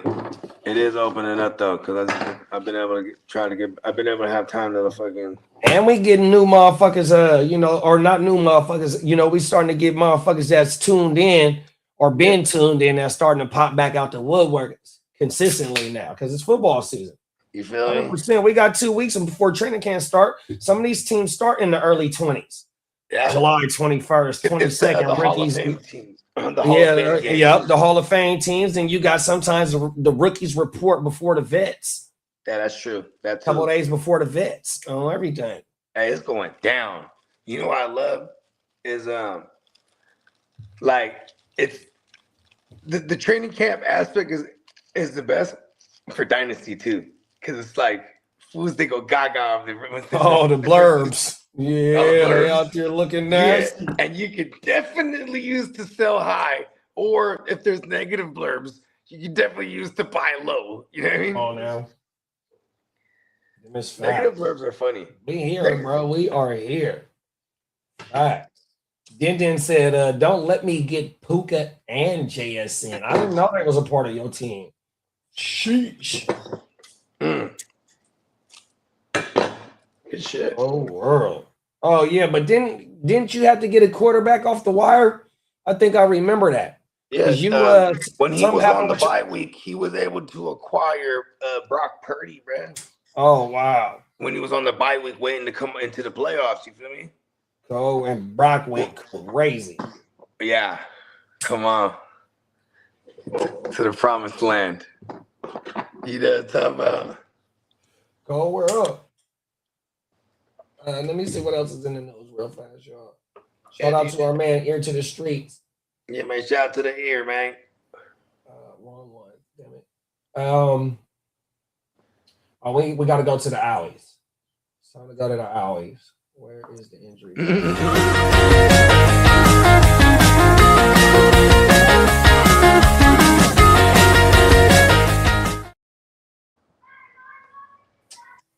First bit of alley news is Lion safety Kirby Joseph will not undergo knee surgery. Timetable remains uncertain.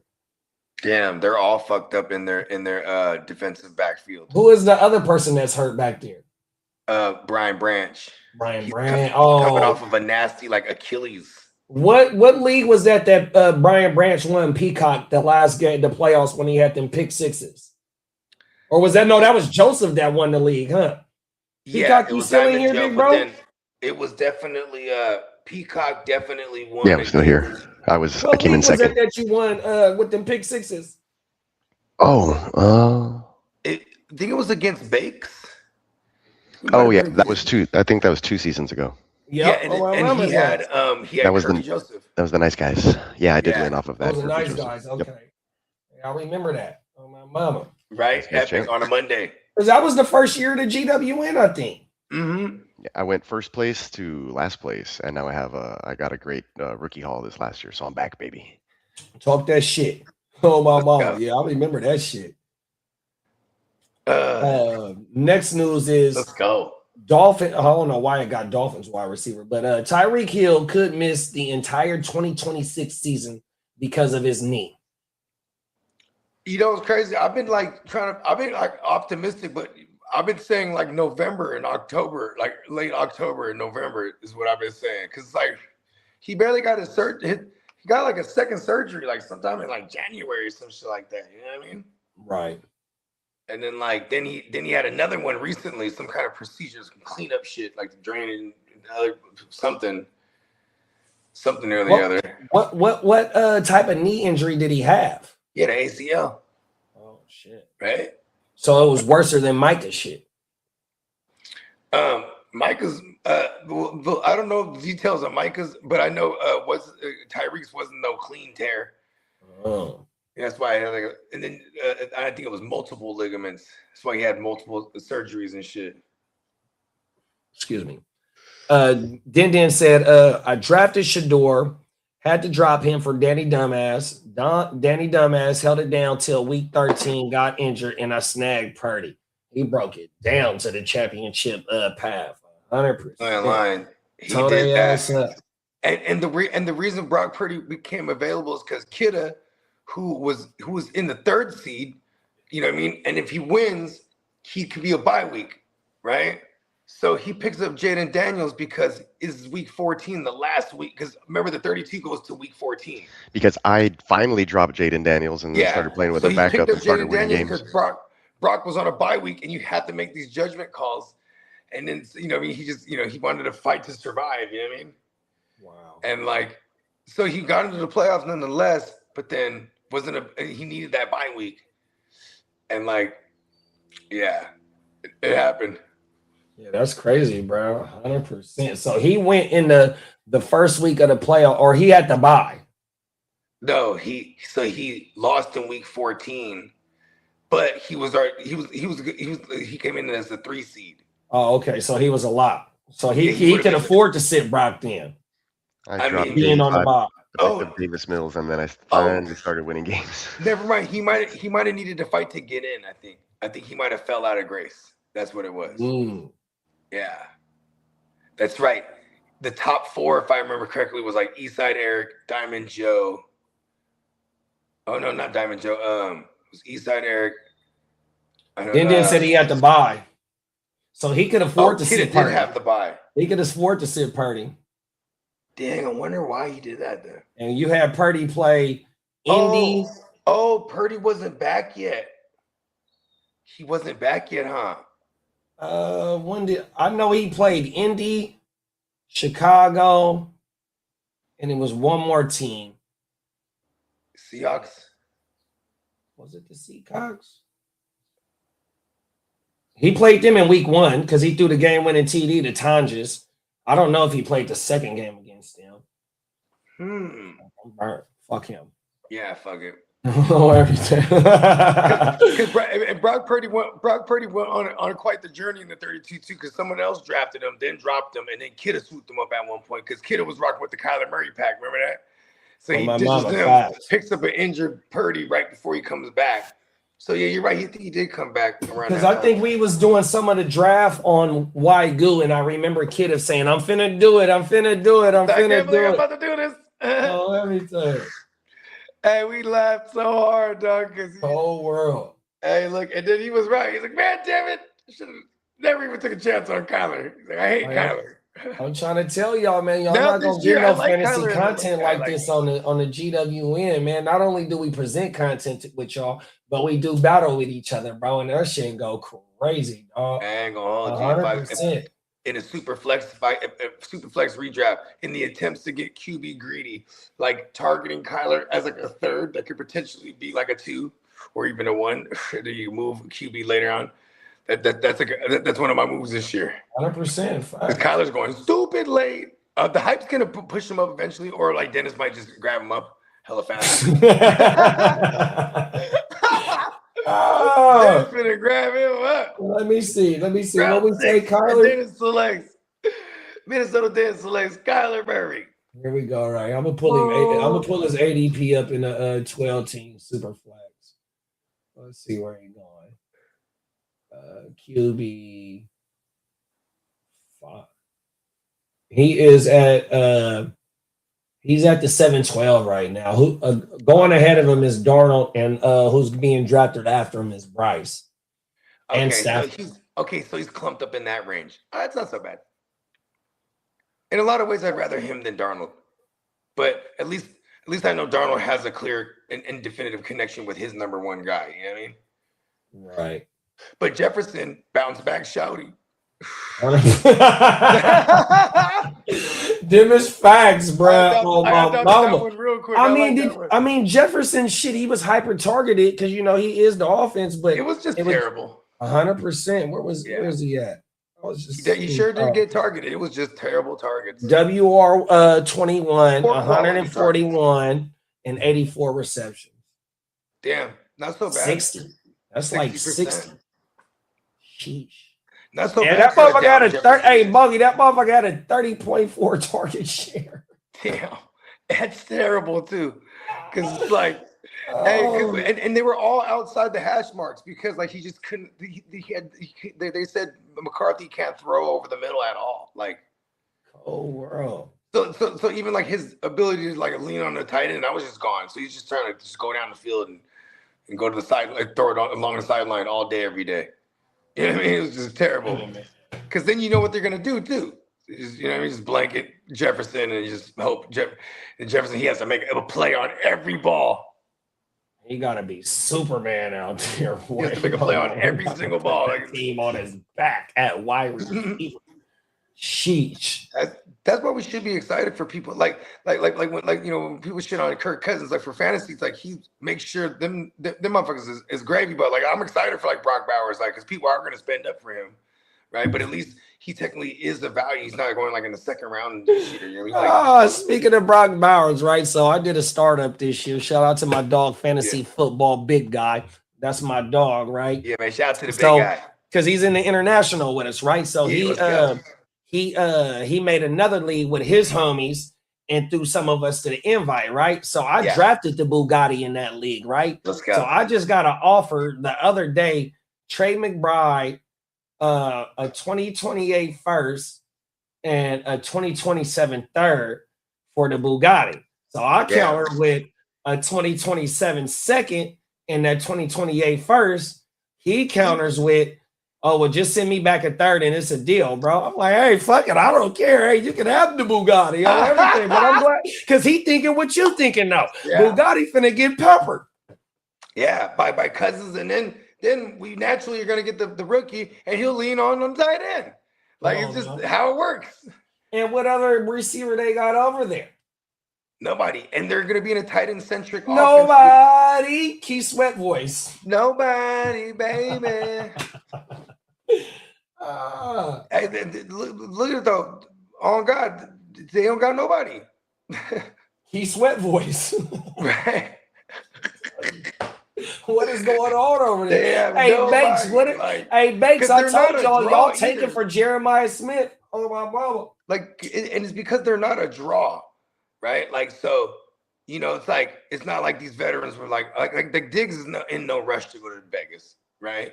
Like, there's no veteran draw. Plus, on paper, without saying it, it's like, okay, this is kind of get the head coaching legs under this new head coach.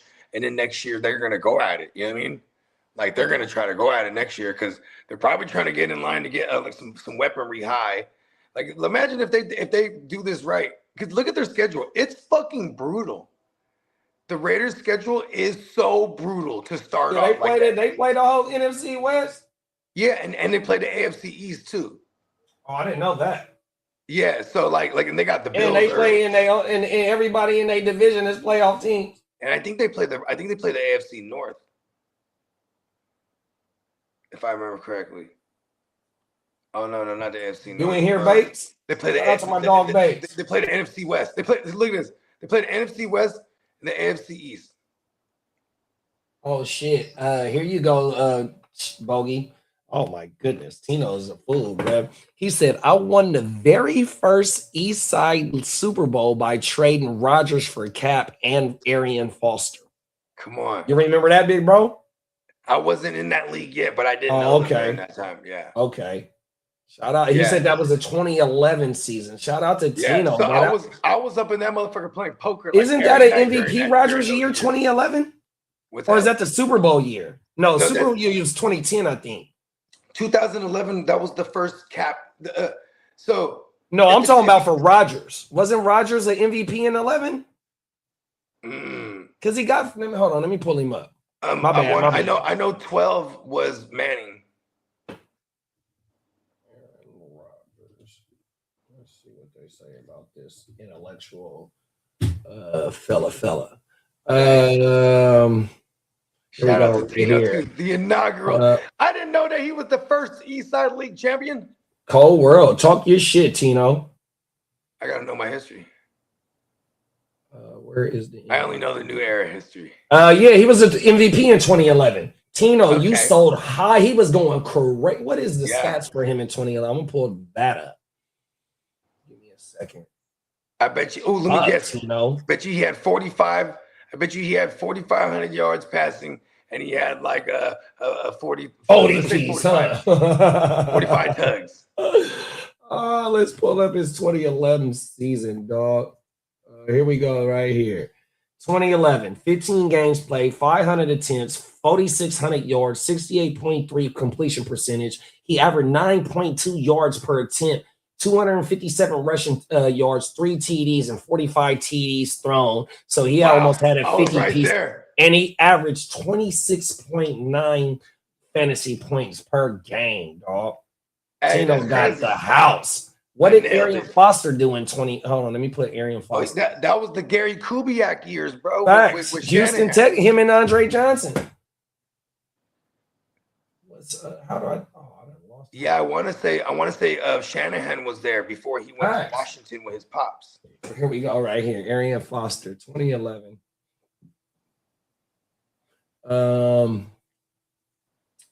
2011, he was 13 games played, 278 rushing attempts, 1,224 yards, 4.4 per attempt, 53 receptions, 617 receiving yards, and 12 total touchdowns with 23.3 fantasy points. He got Aaron Rodgers straight up for Arian Foster, and then he was able to get Kaepernick in 2011. Let's go to Kaepernick's numbers. Oh, Tino, use a cold motherfucker. Yeah, that was the rookie year. That was the rookie year, or not the rookie year, the sophomore year, right? No, was it? I don't think Cap was in the league yet. Was it? Yeah, that's Harbaugh days. 2011. Oh, you're right. So this was here we go. Oh no, so 2 games played, 5 pass attempts, 35 yards. He don't even got no rushing yards. So that wasn't the. So that was his rookie year. Yeah, he didn't start until the because Alex got concussed, and once Alex got concussed, he didn't give the job back. They were waiting to go. They were waiting to make a switch because they gave our offense explosivity. You know what I mean? Yeah, his second year was 13 games, 218 pass attempts, 1,800 yards. 1,814 yards, 1,814 yards passing, 62 yards, 62.4 completion percentage, 8.3 yards per attempt, but he had 415 rushing yards with 5 TDs, 10 passing TDs, and he averaged 13.6 fantasy points. He was kissing the bicep. Right. Facts. Then he only had 5 rushing TDs. It's funny because in my mind he had like 20. Yeah, he was going crazy though. He was going crazy. It was exciting with the pistol offense. Yeah, but see, remember, 12 was our loss to New York. 13 was the Super Bowl season, and then 2014 was the loss to the Seahawks. Yeah, and those years are because we're in the new year already.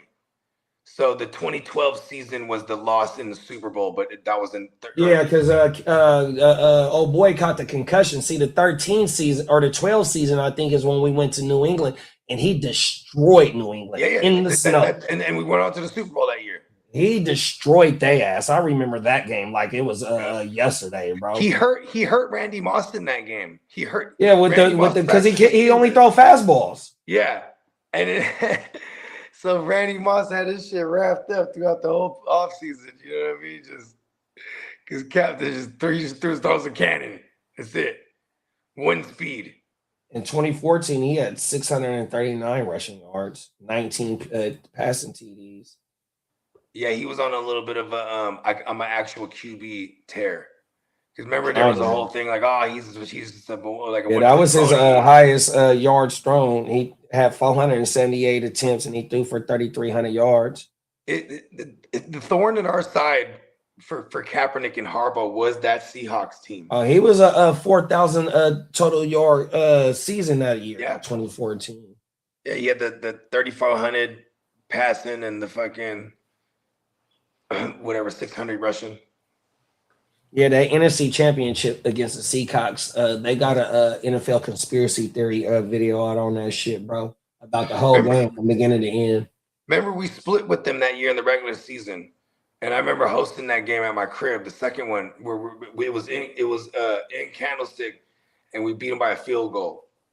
You know what I'm saying? But then, like, you know, because this shit, they were just they had our number, bro. You know what I mean? Those games were always for close. Sure. I mean, you remember Thursday night in Seattle? That was the Vernon Davis game.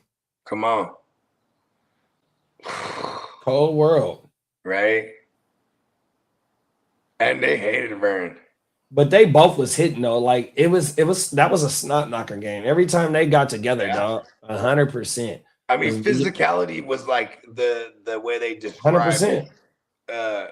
Even the Rams were nasty back then. They had a young Aaron Donald. Just all the defense, even Arizona's defense, they had Bruce Arians, and then Todd Bowles was the DC. Like that, all the defenses were nasty in that division. Yeah, we had Fangio. Fangio was cold. Yep, Fangio, cold motherfucker, bro. You know, everything. Tino said, remember he was MVP. MVP Rodgers, and then he remember Kaepernick running. Foster was cooking that season though for sure. I mean, that 1-for-1 for Foster for Aaron for Rodgers, that canceled the trade out right there. And to get Cap was taking snaps at the goal line with Smith. I remember that like it was dude still in his job. Come on now. And Harbaugh drafted Brett in the second round. That was another thing that the right one's on the wall for Alex Smith. You're almost done, bro. 1 month from tonight, Thursday, August 6th, the Pro Bowl Hall of Fame game. Oh, the Hall of Fame game, Panthers versus Cardinals. Okay, shout out to Ears. Always working, man. Oh, my mama. Let's see if we can wrap this news up. Where are we at? Titans wide receiver Calvin Ridley was limited during off-season workouts. OG know what he's doing. You know, he's probably an 8-year vet by now. You know, he's trying to skip out on the off-season work. He's probably trying to skip out on a little bit of training camp too. Come back week 2, week 3, right before that shit end. Oh, everything. Browns tight end Harold Fannin Jr., undisclosed, remained active throughout the offseason rehab. Okay, I wonder why his injury is undisclosed. 4 weeks until football. I can't wait, big bro. Facts. We here. Everybody that's hyped up about their teams in Dynasty, we about to see what them bitches is about here pretty soon. Oh, my mama.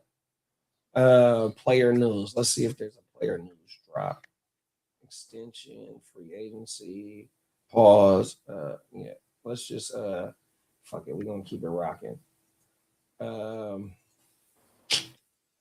Player news and rumors. 49ers Mike Evans reportedly dominated the red zone drills and OTAs. Yeah, for sure. He's gonna make it a whole lot easier for everybody on that offense to get busy in the red zone for sure.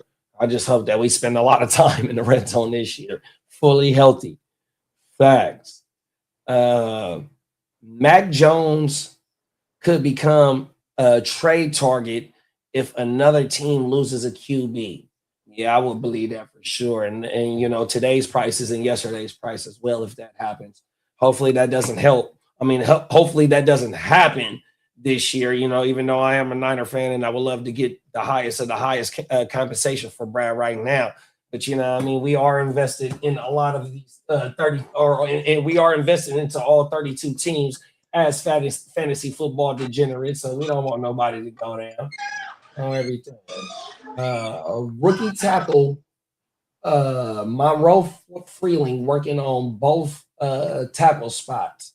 Where did Freeling go? To the Panthers? Oh, yeah, it says that. Panthers rookie tackle. My bad. Can't wait to rock with my lawyer Tino soon. Talk that shit. Cowboys, Tyler Smith could be moved to left tackle if needed. They got some problems on the offensive line. Tino in the building. What's going on with the offensive line in Dallas, big bro? Then it says the Raiders, Jalen Naylor projected as a WR2. That motherfucker is projected as the WR24. He might can explode to be a WR20, but I don't see him cracking in them teams 100%. And there's opportunity for him too, because all they got is you're the best around and nothing. Every time. I don't think they're going to keep you around. For real, bro. I mean, you know what's crazy? Naylor is the dart throw that could be like the cheap, greasy money. You know what I mean? Because I agree with you, because I got him in the next gen, even though I just traded for AJ Brown. And shout out to McGoobs for our doing business. Yeah. But, our first trade talks was involving Naylor. 100%. So once he countered with Perkins from Atlanta, I'm like, oh hey, fuck it. He's in my taxi spot. He ain't gonna boom this year, and if he do boom this year, he ain't gonna boom like motherfucking AJ Brown. So yeah, I remember running that shit. Yeah, come on. I was able to keep Jalen. So I had good looking, bro, and I was able to keep Jalen Naylor just in case. If the shit that you throw at the wall do stick with, bro. Come on. Oh man. Next piece of the news is, let's go back real fast. Okay. Mac Jones could become a trade target if another team loses a quarterback. Yeah. So like, i.e., one of the hitter teams. You know what I mean? Because like for example, if like, God forbid anything happens to like Lamar again, right? You know what I mean? Like, a contending team, Super Bowl like playoff team. But yeah, and this would probably, I think this would be like a right out the gate thing. If someone got hurt like preseason or they got hurt early on, and you know what I mean? Then I feel like that. But even worse, if we're getting towards the trade deadline, and then one of these contending teams gets hurt because their starter gets hurt. You know what I mean? Right. Then boom. Like for example, like Minnesota. You know what I mean? Like say like they're in the mix. Boom. Kyler goes down. They're like, fuck JJ McCarthy. Go give me Mac Jones. You know what I mean?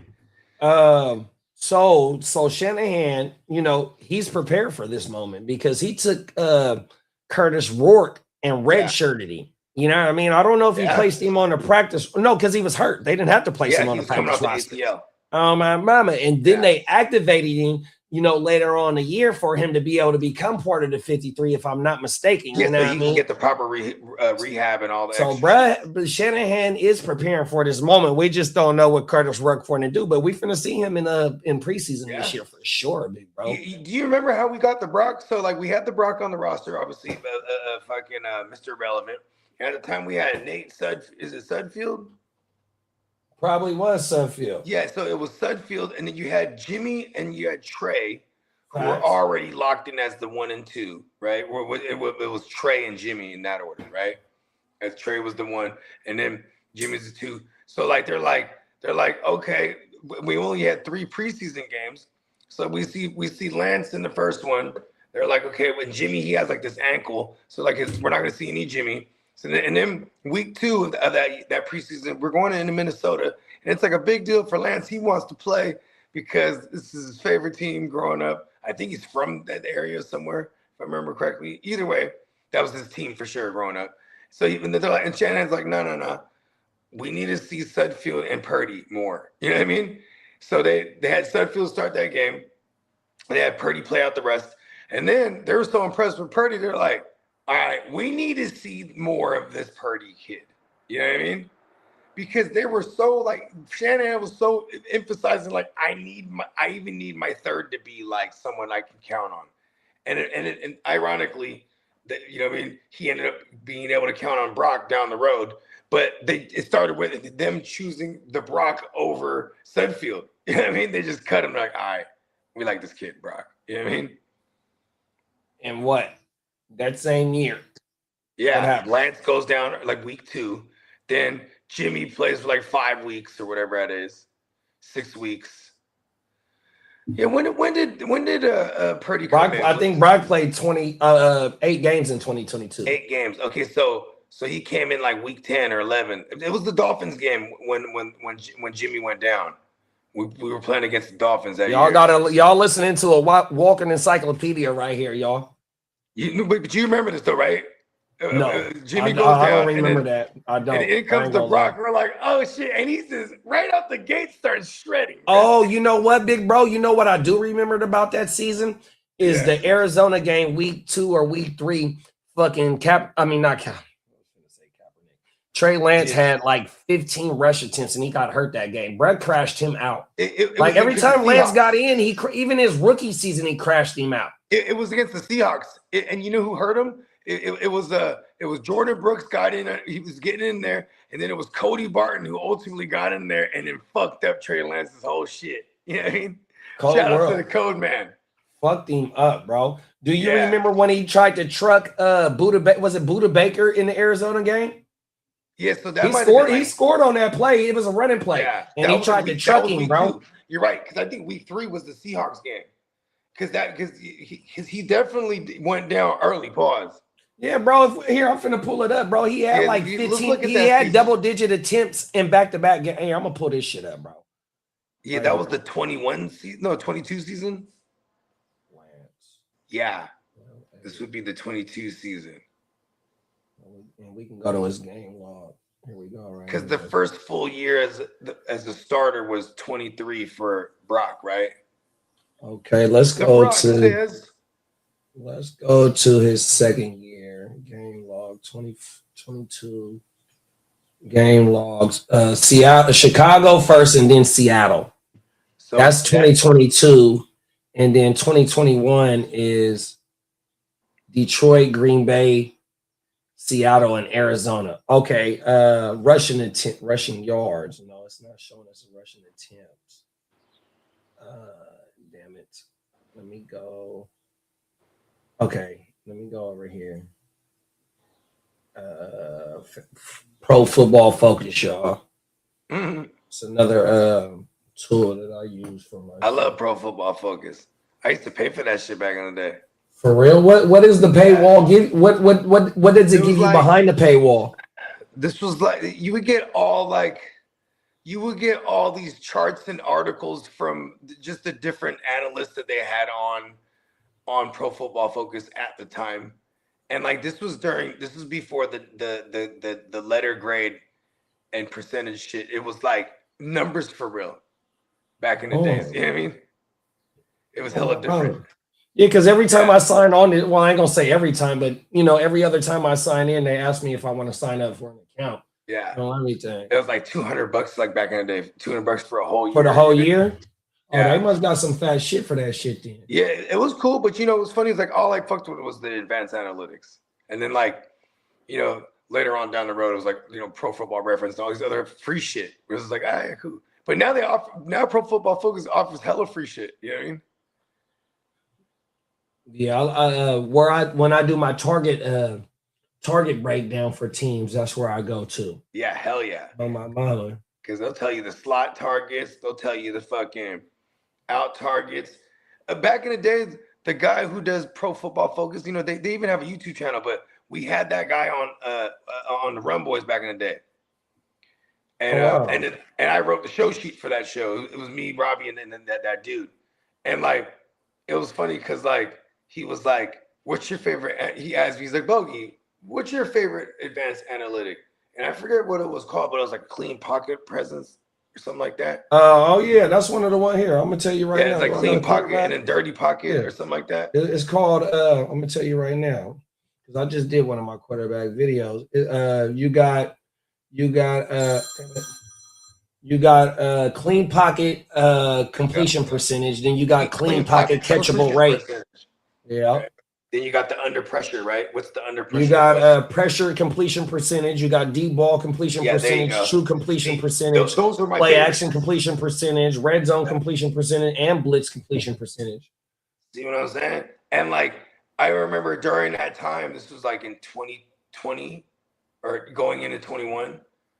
And I remember I was like, yeah, what's alarming to me is Danny Dumbass. And he just laughs, right? He's like, who? I was like, oh, Danny, you know, because I'll just say a nickname like it's their actual name. So he was laughing. I was like, oh, Daniel Jones. I was like, because at the time he had like the worst clean pocket completion rating, but like under pressure, his numbers were staggeringly better. You know what I mean? It was like, it's super odd. You know what I mean? Right. Well, his offensive line in New York was terrible. Yeah, it sure was. But like when he had a clean pocket, he was terrible. You know what I mean? When he actually had a clean pocket, he was bad. He was ass. Yeah, that's just fucking dumb. Oh, go ahead. No, I was just gonna. Bake said Dante Thornton is looking better than Besh. Damn. We still got Bakes up in here too, talking about the Raiders on my mama because of the passing game for sure. Yeah, I'm excited for Cuzzo's over there. Like just for fantasy purposes, like I almost like you know, we shouldn't be far fetched. Like you know, maybe really let that kid sit the whole year. I mean, Clint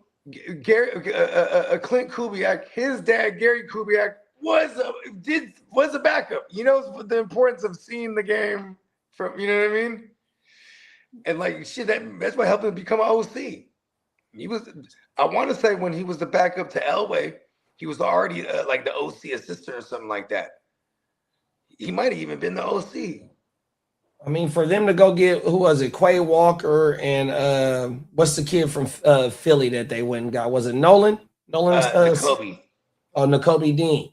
Yeah. Oh, my mama, you know, they trying to put together something over there on that defense, you know. Right. Who else did they sign? Did they get Morningwig last year? It was Phillips, but then like that had this whole debacle with Phillips last year. Who did they bring? Got a few more. They signed a few more pieces over the last 2 years on that defense. Wasn't it like a safety? Yeah, I want to say they got Morningwig, and then they got I don't know if it's Palomalo's Peoples, but his name is kind of like Palomalo. Oh my mama. Yeah, I think they gave him like a little that. bag too. He was kind of balling here and there last year. Do they still got? I know Devin White's gone now, and then Jeremy Chin. Jeremy Chin was the other one they brought in. Oh right. It is Chin. That's exactly who it is. It's Chin and the Palomalo Peoples on everything. Yeah. If Chin's still there, that's dope. He's good. Beg said Jack will get his opportunity. Tino said, I'll be out there early this year, bruh. Had FOMO seeing the draft on YouTube last year. Talk that shit. Come on. Everything.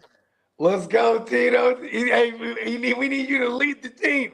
You feel me? Come on now. Yeah, I didn't get a chance to meet Big Bro last year. Oh, that's right. Because I slid out on Saturday. Because remember, I came through hella early on Saturday, and I didn't want to leave because we had to get on the freeway that day. Yeah, I'm over there getting fucked up. Luckily, Mikey was the one that started the road trip because I got to get back because it was hella medicine still. It was still drank. Yeah.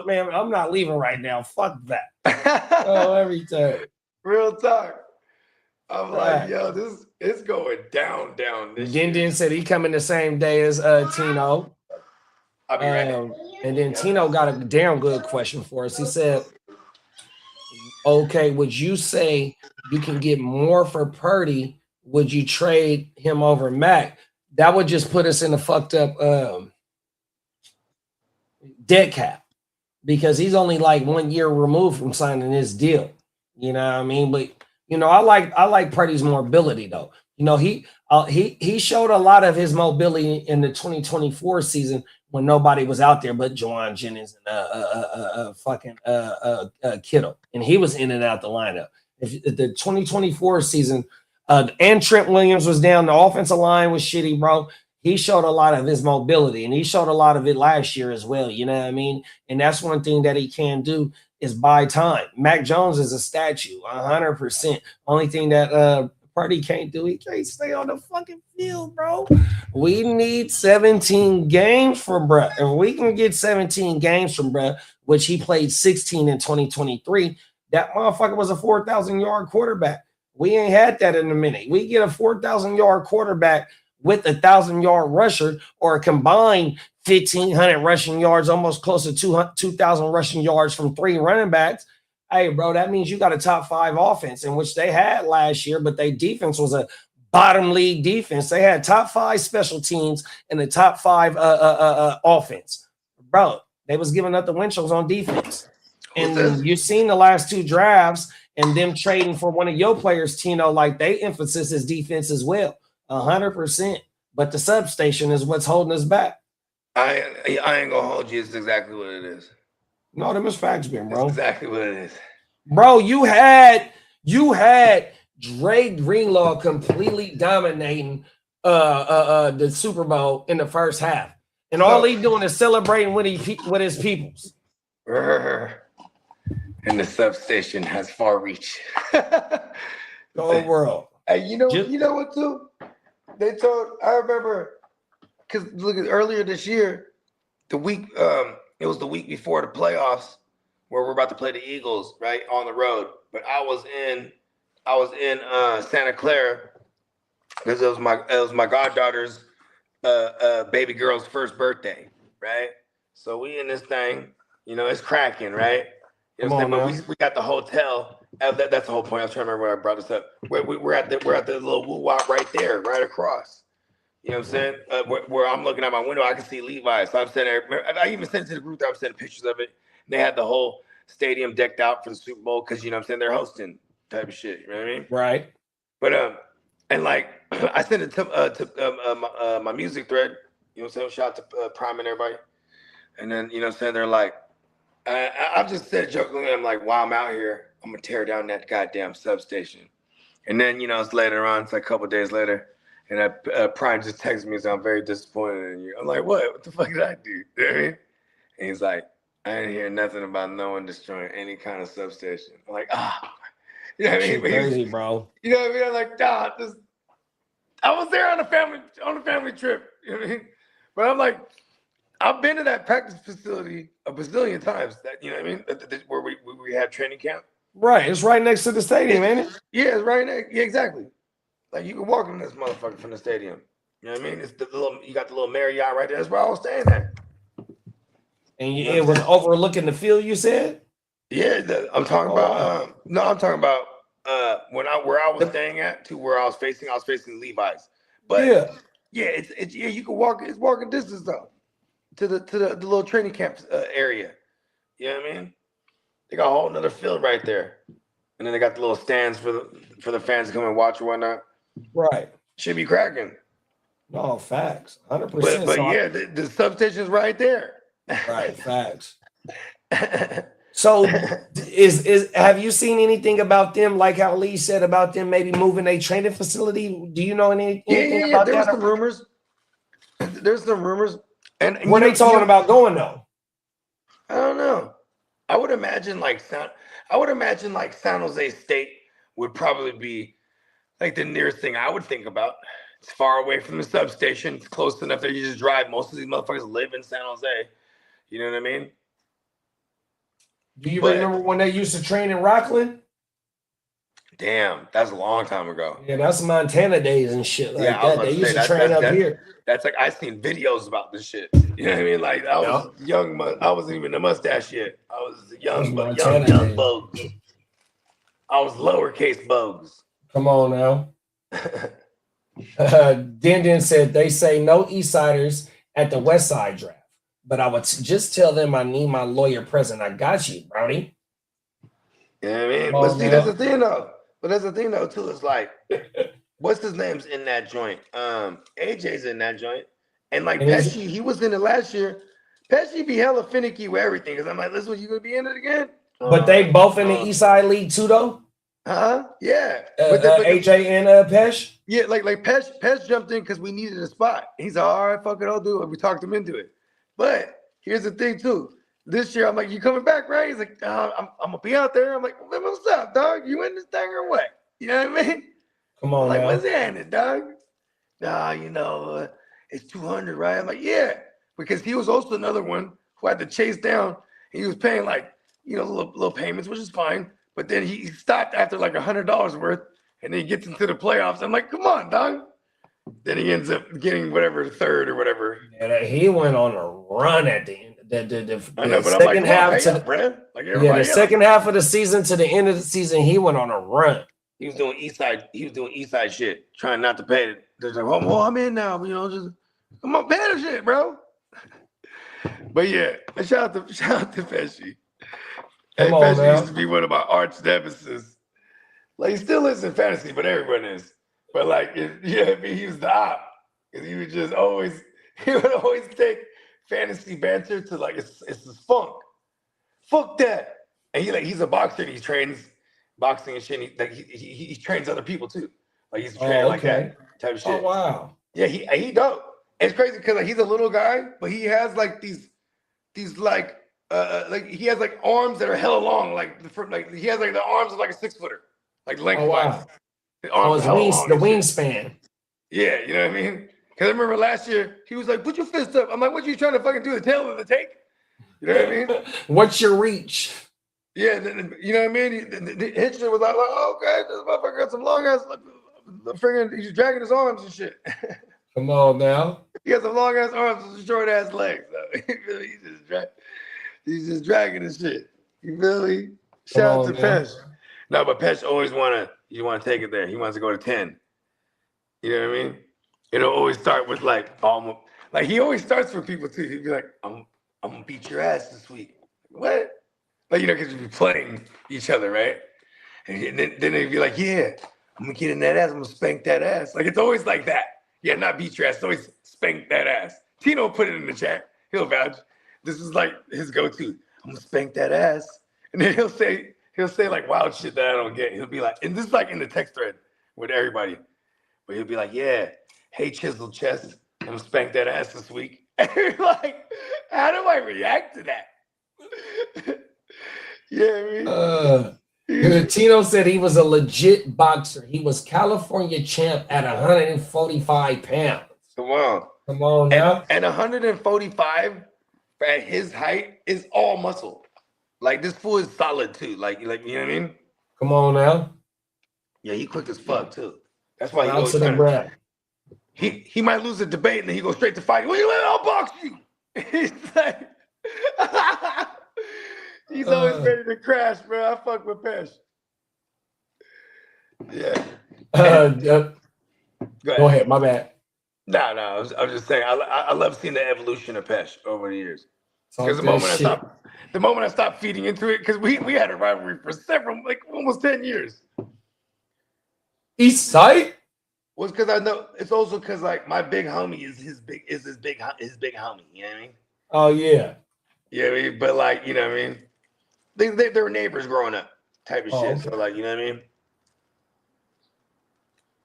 Derek said, shout out to Derek. He said, was on the phone and missed all the good football intake. Damn it.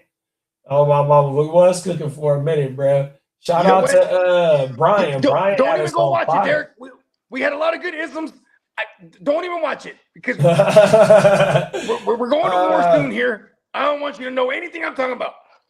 Brian, Brandon, Tino. Who else was in that motherfucker earlier talking about? We had three newcomers. Shout out to them. Yeah. Brian, Kryler. Yeah, Kryler. Siler. I think his name was Kryler. It would be Siler, right? Oh, Sly, yeah, Kryler. That's the Kyler Murray talk on.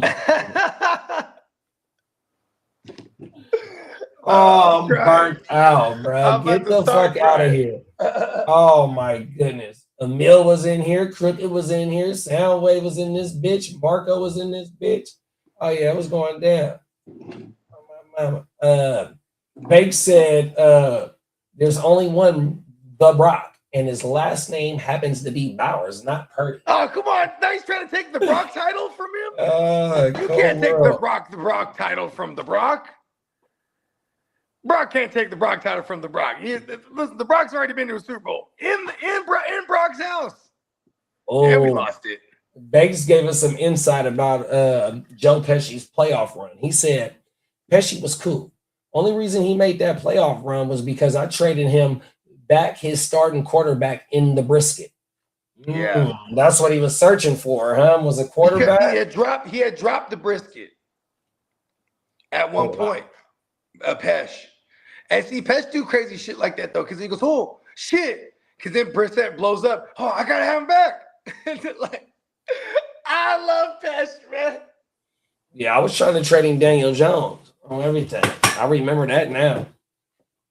Daniel Jones, I was running with Caleb and Drake May, and I had Danny Dumbass sitting there, and he ended up getting hurt. I wish I would have sold high on him.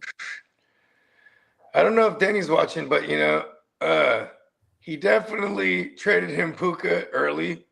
I forget what the trade was. It's not important, but just the fact that he sent the Puka, and I was mad as fuck because it came back to hit me in week 14. It was winning. I'm in. And Denny traded me Pickens. Hey, Denny was going crazy. Oh my mama, because I gave him Dobbins. Because I think one of his running backs went down or some shit like that. That was a damn good trade for you. Oh my mama. But that was early though. Yeah, it was. That was hella. That was like within the first 4 weeks, I think. First 5 weeks. I want to say that might have been week 3 or 4. Something like that, bro. Facts. Because then there was little flurries. Trades were happening like flurries in that league. Just doop, doop, they were popping up here and there. I like it. Banks had that shit shaking right out the gate. He was just like, listen, I'm about to, you know what I mean? We're about to flip the whole script. Come on, now.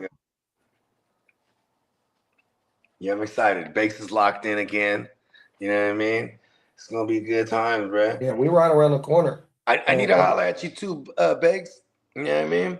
You know what I'm saying? If there's a dish that you want to whip, or you let me know, and I'll go get all the ingredients, type of shit. If you were down, honestly, we just appreciate him as a guest. He is a competitor too, so he will. You know, you don't have to cook, but you know that would be dope, right? You know what I mean? Because he's one of them. He's one of them ones. We're gonna have like it's almost like a little mini chef off.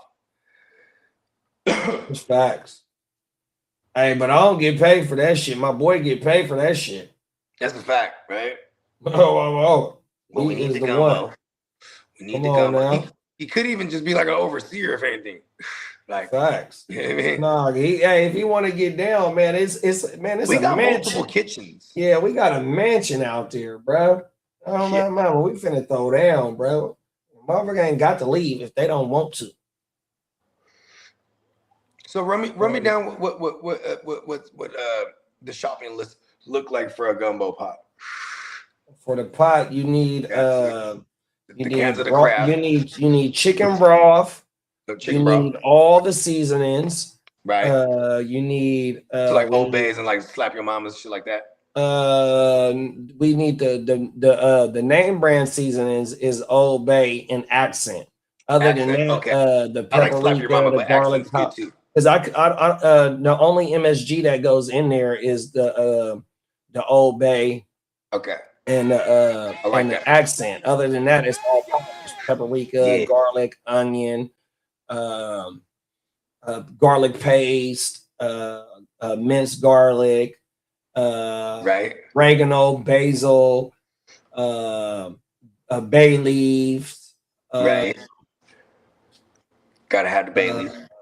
What else? We can do onion paste. We can do onion paste. And then after that, right? Yeah, no, on everything. And then after that, then you need the shit for the roux, and then all that. Other than that is then the crab, which we do is we do crab, and then we get these canned crabs. They like $20 a piece, right? But it's all canned claw meat, and so you put 2 of them as well. Then the chicken, the shrimp. So if we don't get actual crab, right? It is actual crab. We can just do 4 cans of that instead, right? If we can't get like, actual crab like out there. No, we'll be able to get crab. Matter of fact, as we get closer, I'll start tapping in with my cousins that live out there and see what seafood spots they got. I mean, there is a seafood city, like the Filipino joint. So it's the one out there? Yeah, for sure. 100%. I didn't know that. Yeah. Yeah, we'll be good then. And other than that, we'll be good. Yeah. Yep. Other than that, it's just the hot links. And so we can't get all the hot links. We can't get all the hot links at Costco because we put 4 different hot links in there. Yeah, and Dewey's hot links, the garlic sausage, and then Cajun sausage. Okay. If anything, too, if the sausage, if any, we can cop those out here. No, we get them at the grocery store out there. Okay. Yeah, that'd be at like the kind that you need. Yeah, whatever local grocery store they got out there. Facts, because they'll have the shit that we'll need. Okay. Everything. And then I just go to my local grocery store out here with the pot. Because like I said, I'm driving up, so I'll put the pot in the truck with me. Or the van. Yeah, so maybe like. So what does it usually run you whenever you throw a gig? It's like $300-$400 for like a big old bottle? I would say about $250 at the most. Yeah, $300. Close to $300. I got that. That's all right. That feeds a party and it's still leftovers. So with the what we're doing, that'll be because if you can get that, we can start prepping. I can even help you prep. We can start prepping up on the Thursday and then have that going. No, them is facts. Do it early morning. Right? That way it's out the way because the prep is the longest thing. Yeah. So we got to deep fry the chicken. You know what I mean? The chicken got to be cooked because I don't put nothing. Only thing that goes raw in the gumbo is the crab and the shrimp. So the sausage got to be sauteed, paused. The chicken got to be deep fried 100%, and then all the vegetables, the bell peppers, the onions, and the bell peppers and onions. Crazy. Yeah, I love this. Okay, and then. Because then I even went through the checklist with Kitteh lightweight. It's going to be various meats. He's grilling and smoking all kind of shit. So you know what I mean. Come on now. A lot of chicken on the menu too. You know what I mean. And we're definitely going to have some array of ribs and various tri-tips and whatnot. Yeah, it's going down. Yeah, it's going down. The smoking aspect's going to be dope too because then Kitteh he'll be able to get that thing going. And then Bake, listen to this. Bake said, "I'm down to make a tri-tip or a few steaks." See, there you go. Right, and that's all at Costco. Yeah. Bakes, when do you come in? You come in Friday? Because then what I'm saying. Because I was going to think because we're going to be there as early as when. Friday is the draft. And like I said, the draft going to be a bit longer because we got to do the giveaways as well. You feel me? That's what I'm hoping to get more people tuned in because, not only is we drafting, but we blessing the people 100%. And it's going to be multiple angles of the whole house, during the whole weekend. So not only is it a draft house, it's going to be like a damn near content house because we doing shows, we're going to be doing our live shows and shit. Friday is Wake Your Game Up. Thursday, if motherfuckers come in, we could do a Playmakers, at night because we did that last year. Oh, we sure is. And the Playmakers, it can just be like reality TV edition. We're prepping food. We show the house, all kind of shit. All the cameras will be placed. That way we can already get to playing with that shit pause before the draft. Get all that shit up. So in the Playmakers will be the trial run. My cameraman comes through Thursday too. So we're actually because I'm filming a documentary. Remember I was telling you earlier this morning? Oh my mama. Yeah, so we get footage. He's just gonna be filming as much as possible. I just told him just film hella shit. You know what I mean? We're gonna fuck around, shoot a couple music videos out there too. Fuck it. You know what I mean? Come on now. Yeah, one of my ideas for the video. I got a song with Maddie, and I was like, bruh, the theme for the video could be just we're just at this fantasy football draft. You know what I mean? Come on now. Yeah, just footage from the West Side League. It's it right there. Boom. And then, it's kind of, and it looks like reality TV show ish because you're going to, from my guy filming, you're going to see all the other cameras everywhere. You know what I mean? Right. Yeah, it's going to look dope. Because it's like some behind the scenes. The West Side is a reality show. Oh, it's not no draft. That shit is a reality show. Real talk. Bro, we're going to have reality TV show under our belts. That's what I'm saying. Hey, we going to turn this shit into it's going to be more than fantasy football, bro. It's already more than fantasy football. The Bogeymentary is popping it all off, bro. Oh, world, bro. Derek said he can't wait for Vegas. Facts, bro. Right. Y'all ready for Adam to go around asking everyone who they drafted? I'm here for it. Crab is cheap at Costco. Yeah, them is facts too, big bro. Okay. For 4th of July, they had all that shit out on ice, on everything. My wife even sending me pictures with facts. Yeah, we're going to Costco. Bake said he coming in on Friday. Okay, word. Derek said he there on Wednesday. I'm there on Wednesday too. Yeah, so is Tino and Steamboat. Oh yeah, Tino. I'm not sure if you're aware of that. Diamond Joe, he said he's going Wednesday too. So yeah, make sure the 19th is the 19th. So we're going a day early. Come on now. Well, because Tino he got comp rooms. You know what I mean? So he's gonna be all right. We're gonna see him every day, but he has his own palace. That's how we was last year. Wifey had a comp room at the Trent. Yeah. He was kicking it in that motherfucker. Everything. Going down, Vague said, I got a butter garlic roasted baby red potatoes recipe.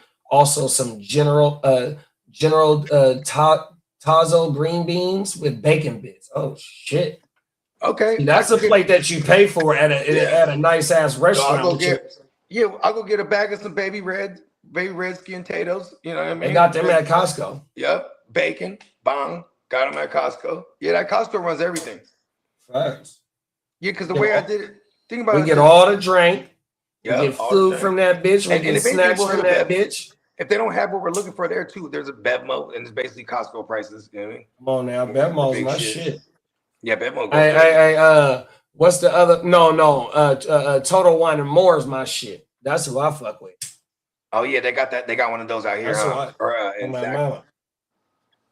Yeah, they because the way I have it work, you know, everybody threw in X amount, and then I made them throw in an extra 100 each. So now I just boom all that money we're stocking up right out the gate. Boom, food and drinks. Boom, one shot. You know what I mean? Come on now. Right? It's going down. Peacock said, work kicking my ass today, man. Hopefully you get in and get out, big bro. Yeah, hurry up this weekend. Hurry the fuck up. Right? I know. Look. Yeah, but we're on Wednesday Eve. That's how you got to view Tuesday. You're on Hump Day Eve. One more day closer to Vegas, bro. You know, come on now. We're just smooth sailing to Vegas. Tino said he's down for whatever. Come on. And then he said, "Are you guys staying in Henderson?" Yeah, at my uncle's house. So and we can house like 8 people. So you know what I mean, just couches. He has some rollaway beds, and there's a few empty beds too. He said he might stay at a casino there in Henderson. Okay. That's what Tino said? Yep. Okay, word. Yeah, perfect. Street Fighter. Right. Peacock said 76 emails down and 17 jobs submitted. Still need 5 more jobs and then 6 more videos. Sheesh. Yeah, you grinding today, big bro. Come on, B. Derek said, the hard work you put in earlier in the week, I would imagine makes the load easier towards the end of the week, right? Hopefully, bro. Yeah, hopefully. And then Derek said, I feel you, Peacock. Work killing me too. And I'm working OT until 6:30. You got a few more hours too. Derek. 2.5. Derek, you know what's crazy is Derek, his boss really be riding him. Like his boss really be riding him. Punk motherfucker. Derek, hopefully he ain't watching. You know what I'm talking about. Yeah, hopefully Brian ain't watching. My bad, supervisor. Cold world. Shit, man.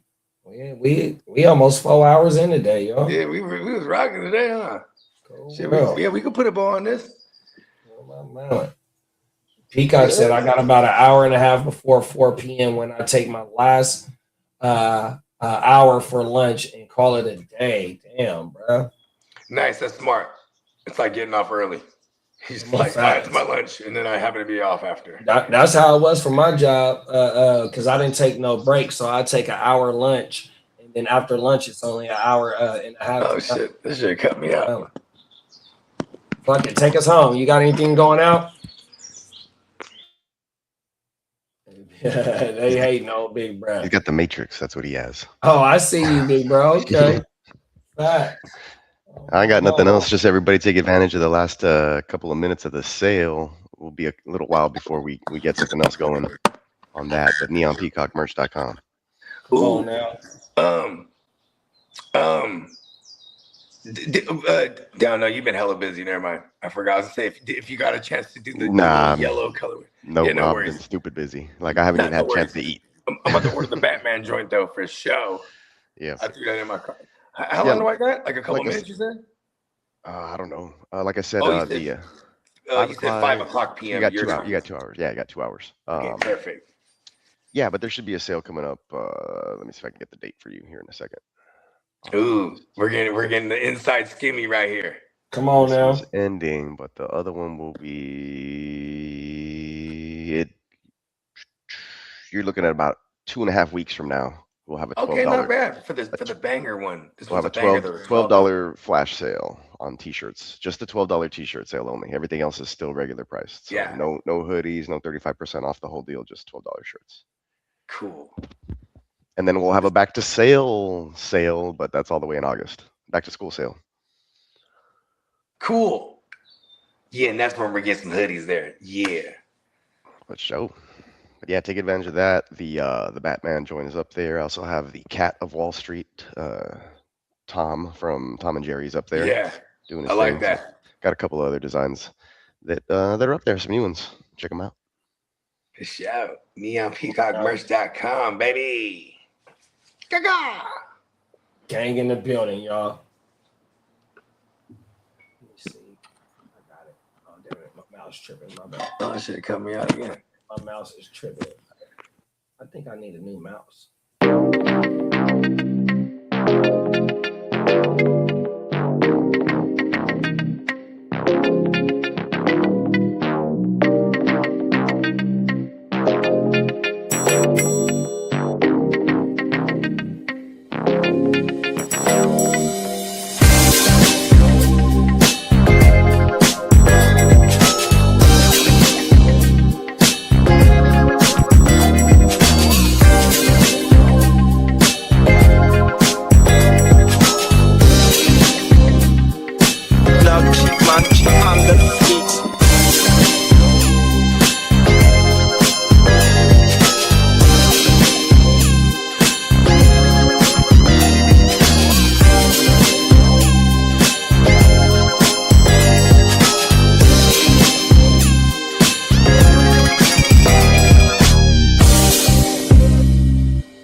Call a blitz, make you call it quits. I can execute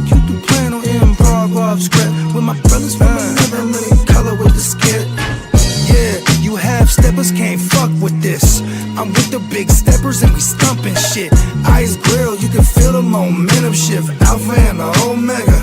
I'm the Genesis, real savage, go getter. Yeah, I'm getting it. School of hard knock. I'm the mascot, flipping shit.